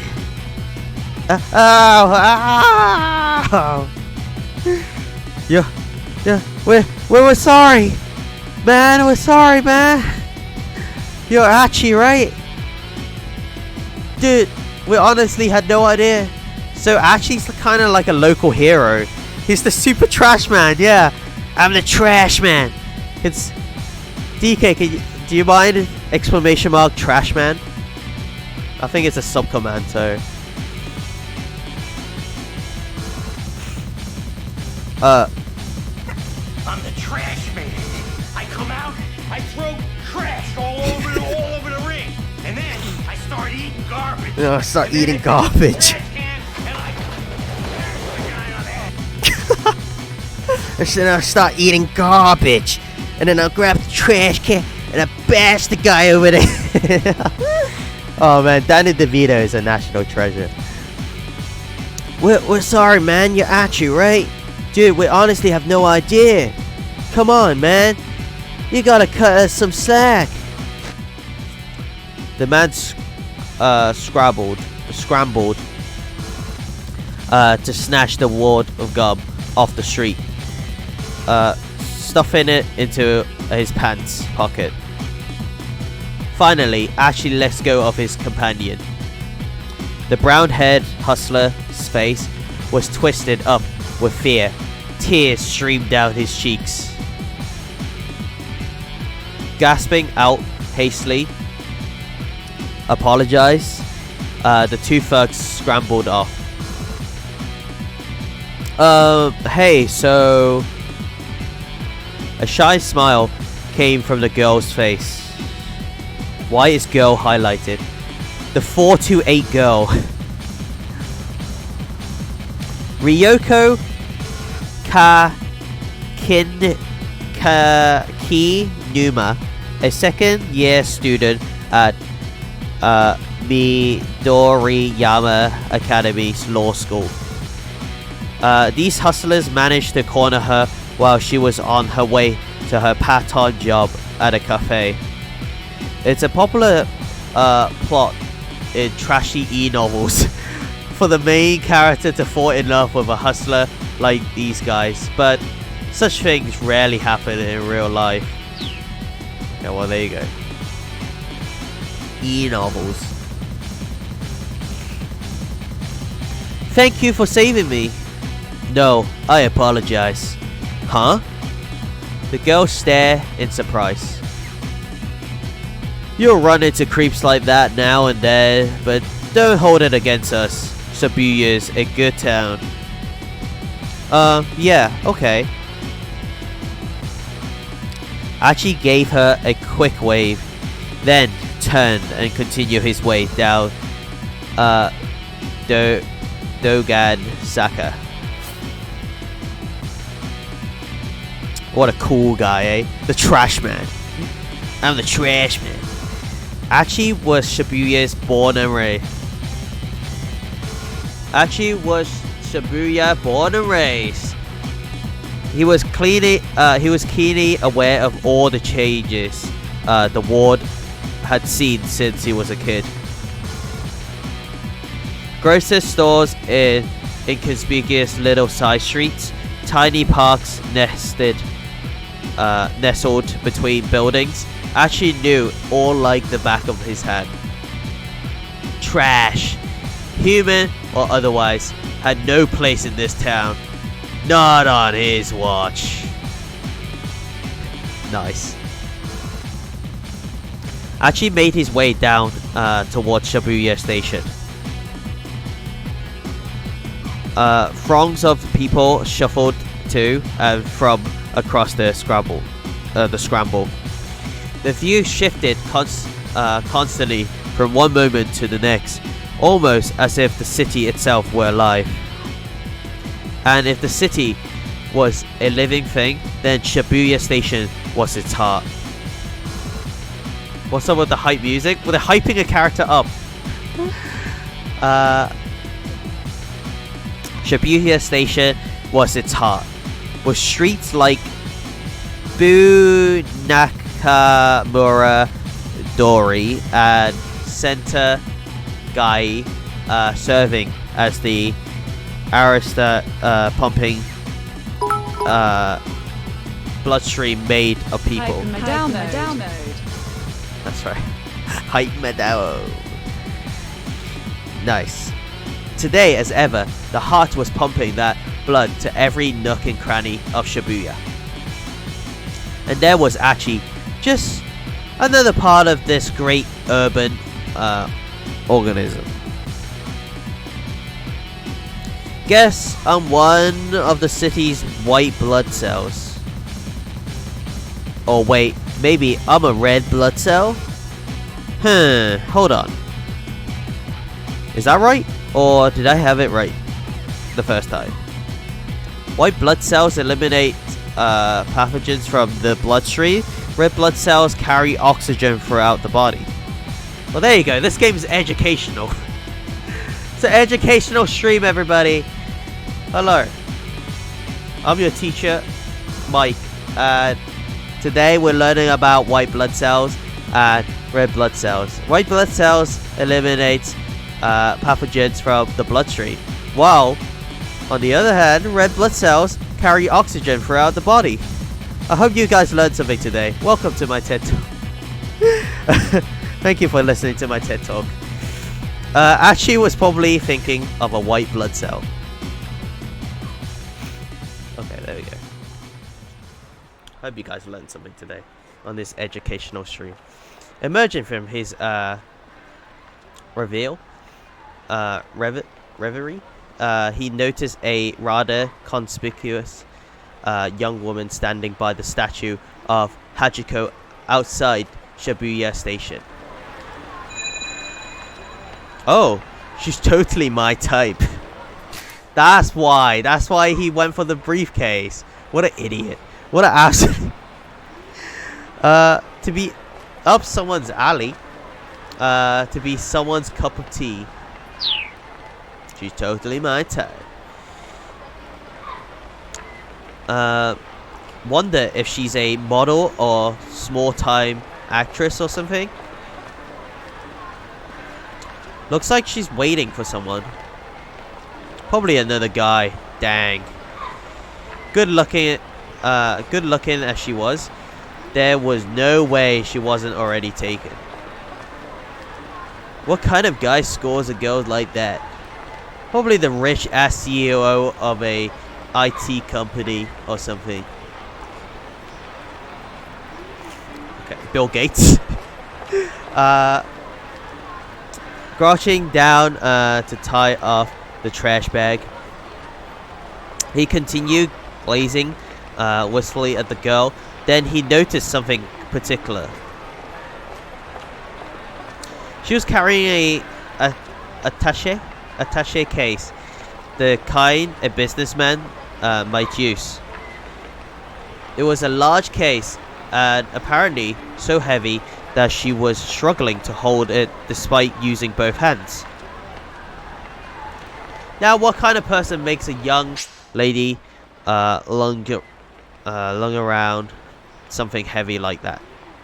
You reach a decision point. Let's have Aki not approach Hitomi. Oh, what the hell? What happens if we do? This is just straight up game over? Well, we're gonna have a look. Achi figured he offered to carry it for her. But first, I gotta dump this trash. He looked around to see if there was a garbage bin nearby. Use the up-down button to select the option, then press space. Alright, we're gonna actually approach it. I want to see what happens. We'll skip it, whatever, if it's a bad end again, but I want to see what happens. There we go. The game won't let us. What the hell, game? The illusion of a choice. Well, there you go. We're gonna throw the trash away instead. But first, I gotta dump this trash. He looked around to see if there was a garbage bin nearby. Now Aki, or was it Achi?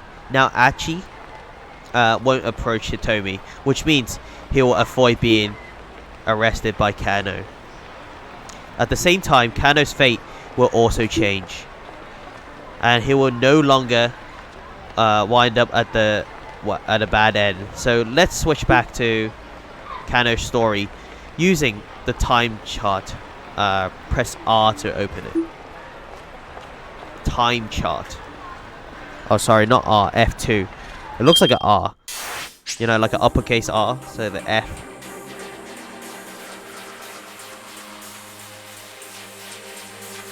There's never a garbage bin around in Tokyo. So where do people put their trash? I thought Tokyo is meant to be like a pretty clean city, isn't it? This is the time chart. It shows the protagonist's progression. Through the story, decision points are marked with arrow. Kano's fate has changed based on Achi's action. Select Kano's 1030 block, then press space.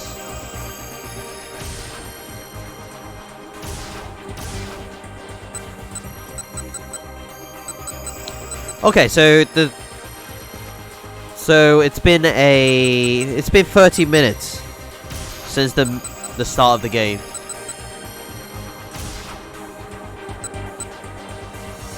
Right, Kano. A suspicious man.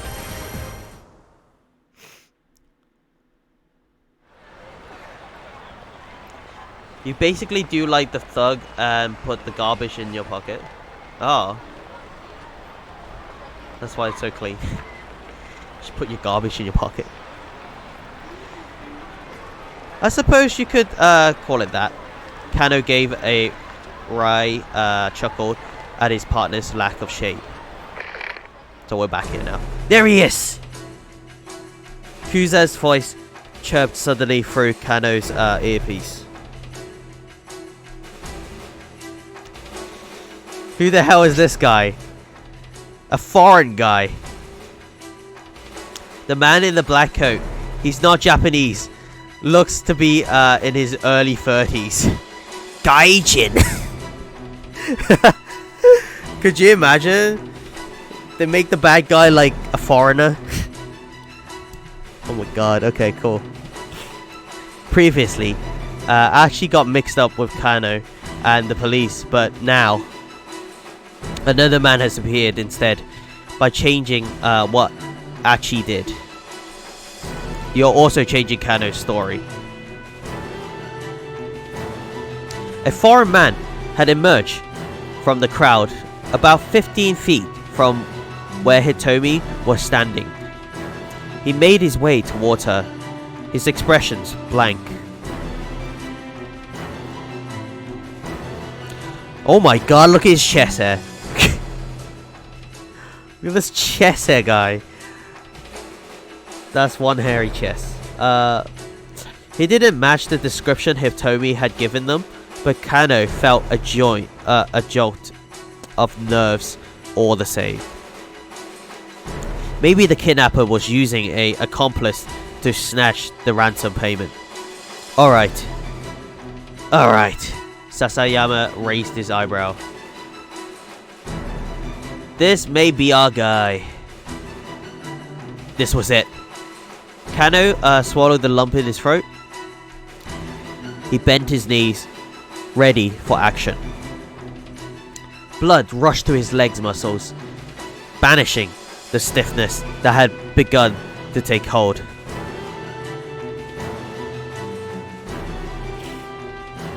Oh my god. What is this? What is that? Help her! Jesus. Was this the culprit? Or perhaps the stranger took hold of the Attache case. Attache case. It was him! El Masse. The detectives began to close in.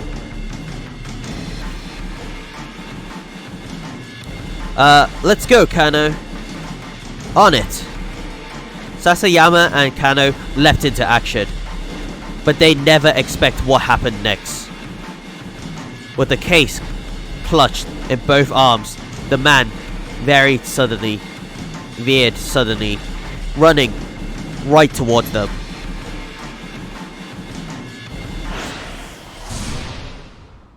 Keep out? What? Kano's story has suddenly hit a keep out. Keep out refers to a point in the story where your progress is currently stopped. In order to advance beyond a keep out, you need to jump from another protagonist's story at 10:30. Achi has the text. Young man in a suit, set as red keywords. Check these.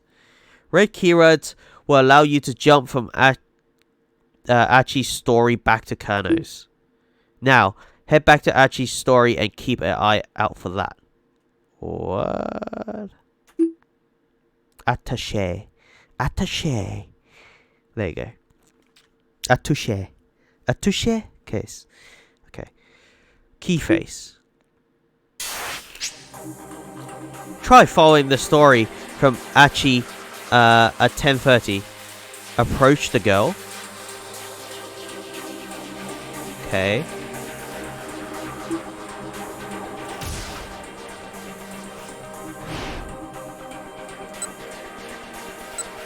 approach the girl. Yeah, he's got it. Yeah, damn right I got it. A touche. Okay, now what kind of person makes a young woman, a young lady lunge around heavy, like that? I actually figured he offered a carry for her. It's not that, so we actually have to go for this. But first, I gotta dump this trash. He looked around to see if there was a garbage bin nearby. Huh? A man had come up besides the girl. He was dressed in black, and he wasn't Japanese. It looked like they were having a conversation. The girl nodded tensely at something the man said. Achi stared. Oh my god, look at behind them. Look at behind Achi. Over the shoulder. Look at that. Nice. Good detail, really. Something tells me that something tells me that's not her boyfriend. The girl handed the attaché there you go, attaché case over to the man. He took hold of it with his right hand and began walking briskly away. Whoa! A nearby homeless man suddenly leapt over Achi. Let's see what the homeless man is like. It's Yuji Sasayama, a detective with the Shibuya precinct, known as the Cosplay Detective. Oh my god, that's his nickname, the Cosplay Detective. Due to the strange outfit he wears while on stakeouts, he's partnered with Shinya Kano for the kidnapping investigation. The Cosplay Detective suddenly left over Achi and broke into a run, as if he's been waiting for this very moment. Sprinting alongside him was a young man in a suit. Some words in the text appeared in red. Red text denotes important keywords that let you jump between different protagonists' stories. This allows you to shift between characters at specific points.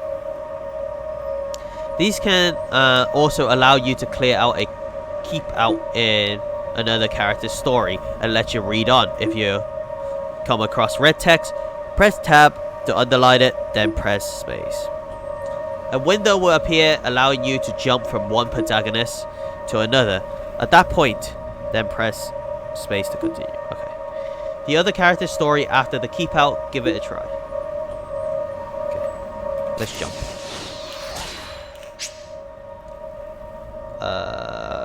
Okay. By performing a jump from this scene, you can advance another. This game does look pretty. It's really cool, isn't it? I kind of like the style of the real actor. Think of when's the last game that has like real actors? I mean, we played Her Story or whatever on here. Like, there's a lot of games that I kind of like that has real people acting in it, and this is becoming one of them. I mean, the other one I would say is probably like Mortal Kombat. Protagonist story and past keep out. Press space to confirm and jump over Kano's story. Okay, let's jump.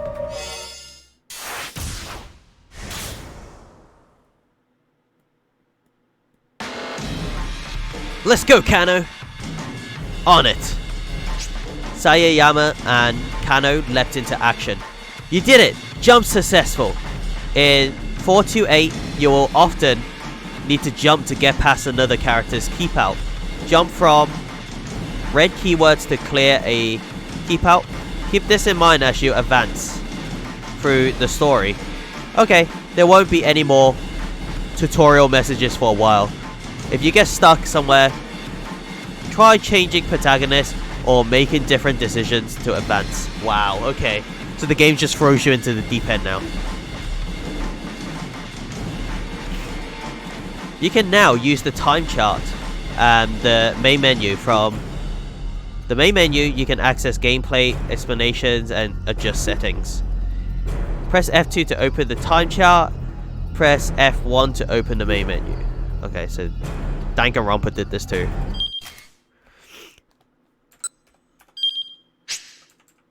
This is the list of bad ends. Here you can check the for hints as to why things ended as badly as they did. Guys, they made a whole subcategory, a whole subfolder of bad ends. How many is there? Look at that. It just says number 1 on it. 1 out of how many? 900?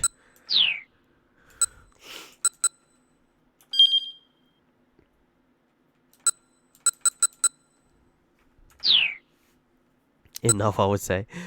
This game is like 9 gigs. 9 gigabytes. So, I mean, yeah, there's like real videos, FMV or whatever, like full-on videos.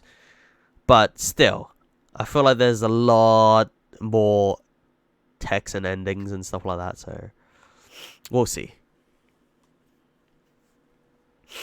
We'll see. Let's go. Sasayama and Kano leapt into action, but they never expected what happened next. With the case clutched in both arms, the man suddenly veered, running right towards them. What? Catching sight of the 2 detectives, the suspects staggered to a halt, then bolted off in a new direction. Kano whipped off his costume glasses and followed in hot pursuit. Why this banana peel?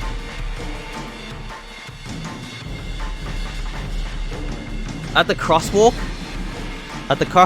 the signal changed to red, and the flow of foot traffic abruptly halted. Just as quickly, hundreds of cars launched back into motion. There was no escape for the culprit now. So it appeared.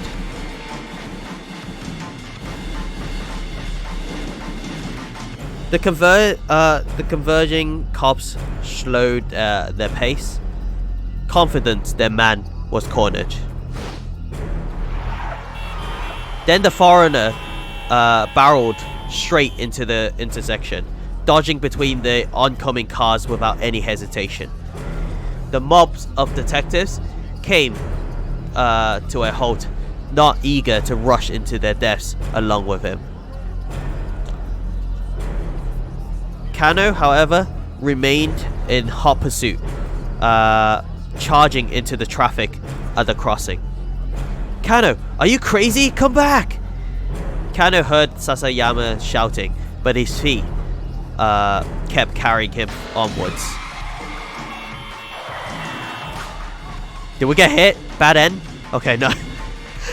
With shouts and sirens echoing all around him, Kano closed in on the foreigner. Just a little bit, just a little closer. Just a little closer and he'll be in tackling range. He leapt forward, preparing to pounce, his eyes fixed on the culprit's feet. It was now or never. Kano, back off! Don't take him down! It was Kuzi shouting through Kano's earpiece. Huh? Kano hesitated in surprise. Kuzi's in on it. Had he really been ordered not to apprehend the criminal? Let him go for now? The real perp is someplace else. Let him go for now! The real perp is somewhere else. The real perp. Perp is police jargon for perpetrator. Here, Kuzi is referring to the fact that the principal offender in the case must be elsewhere. What had happened to the plan? He's been told that all personnel were to secure the area ASAP. Did the HQ want them to catch the perpetrator? Arrest team, stay on the foreigner's tail. Arrest team. Police team dedicated exclusively to the task of apprehending the criminal, while a kidnapping case is in progress. The roles of the officers involved are carefully designated so that every officer is ready to take immediate action. As the situation develops, typically, Tide and Truth, veteran MPD officers are put in charge of teams for breaking into buildings or apprehending the suspect. There you go. Forensics team, get busy cross-referencing photos. Forensic teams. Let's have a look.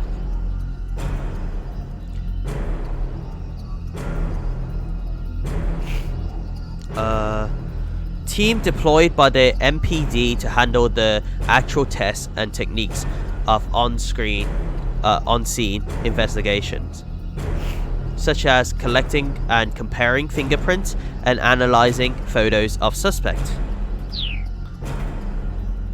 Even if this foreigner was only an underling hired for this one task, the police had now tipped their hand that they've been lying in wait. If they didn't lock things down now and get more information on the kidnapper, a girl's life might be at stake. Kanna record another maxim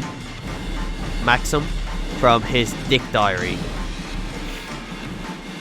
Dick Diary 12. Always assume a worst case scenario. If Kuzi had told him to let this guy go, that implies he was counting on the team that was now in position.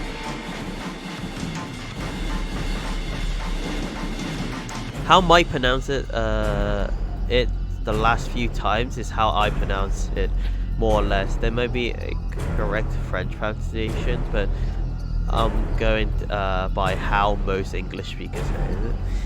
It's just crazy though, isn't it? They just throw in random like French words, like deja vu, instead of like coming up with English words for it.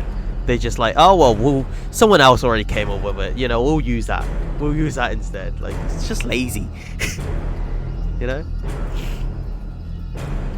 But if the crook had planned a way to break through the police dragnet and escape with the ransom, and he succeeded, what was the right call here?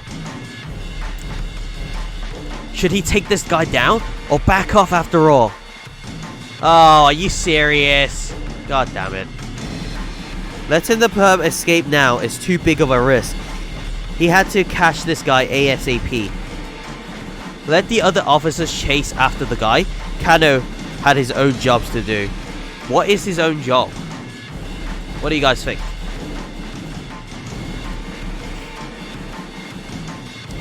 I'm thinking we should take him down. I mean, if he's right in front of us, why not? Letting the perp escape now is too big of a risk. He had to catch this guy ASAP. Letting the perp escape now is too big of a risk. He had to catch this guy ASAP. Alright, screw him up. The man darted down a narrow alleyway. Kanna ran faster. The man sprinted through the side streets. Evidently, he knew his way around Shibuya pretty well. Ugh! Someone's taken... Oh, no way! Someone's taken Hitomi! Kanna recognized Yakuza's trademark squeal immediately. Where was Sasayama? Where was Sasayama at? Subject is male. He appears to be carrying a gun. What? He's fleeing in the directions of Mauji Dori. What? Kano could handle it. Kano can hardly believe it.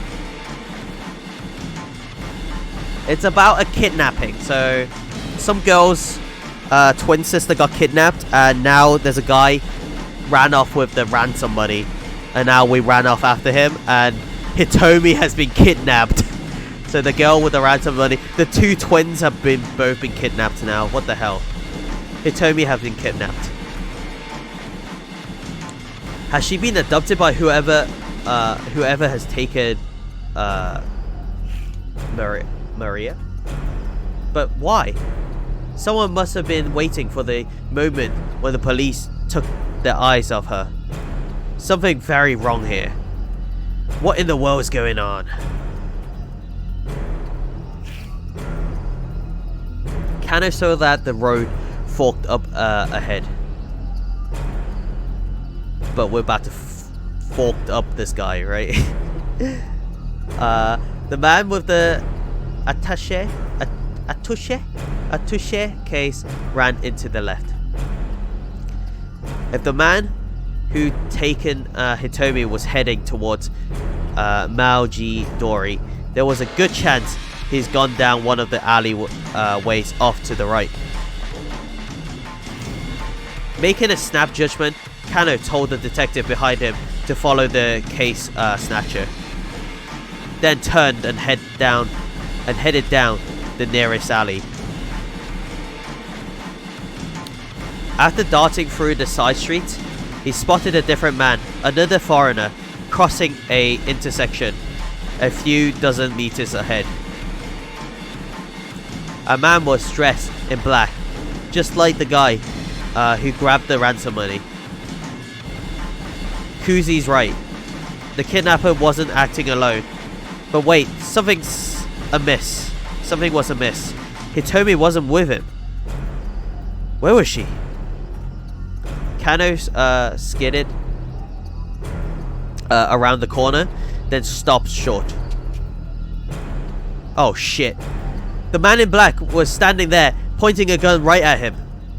Before Kano could react, the man fired. Kano felt hot all over, as if he were on fire. All except for his cheek pressed against the asphalt, and the palms of his hand, they felt so cold. There was nothing he could do. Nothing, that is, except lie there and watch as his killer turned and walked away.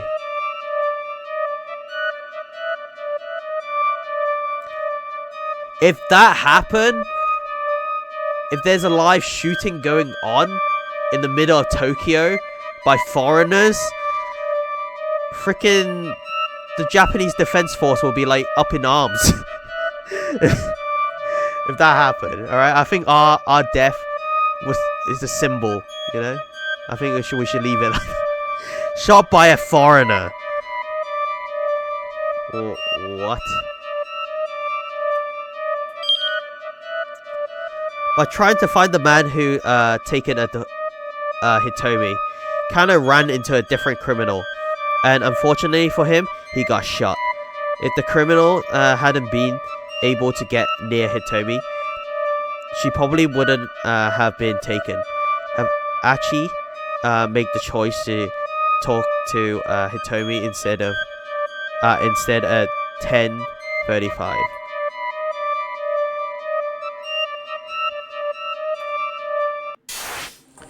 Well, there you go. There's that bad end. You know what? We're gonna go off there. We'll be back.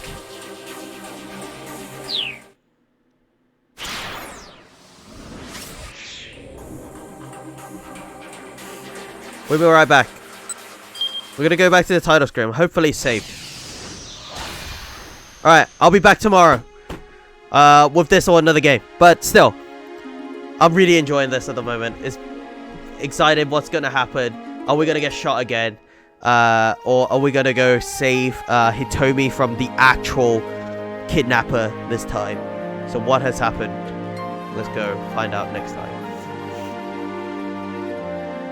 Okay. He must have smuggled that gun into the country. The only reason why I'm stopping this short is because I'm still a little bit ill, as you can tell from the sniffling.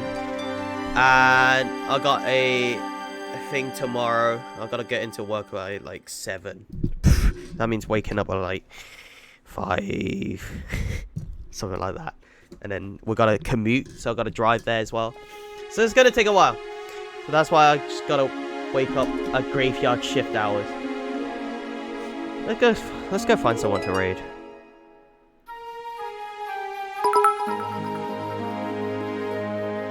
Detective Adao is on the case until the next episode. To be continued. Thanks. I think that's really good. I think we should let the bot like recap and have like a next time on 428 Shibuya Scramble. Will the detective be able to find the kidnappers in time to save Hitomi and Hitomi's sister? Find out next time. Oh, there you go. Well, let's see. Blue Spirit is playing Pokemon. No, not Pokemon. Digimon. I take it all back. It's completely different. Alright, I'll see you guys tomorrow then. Please stay for the raid.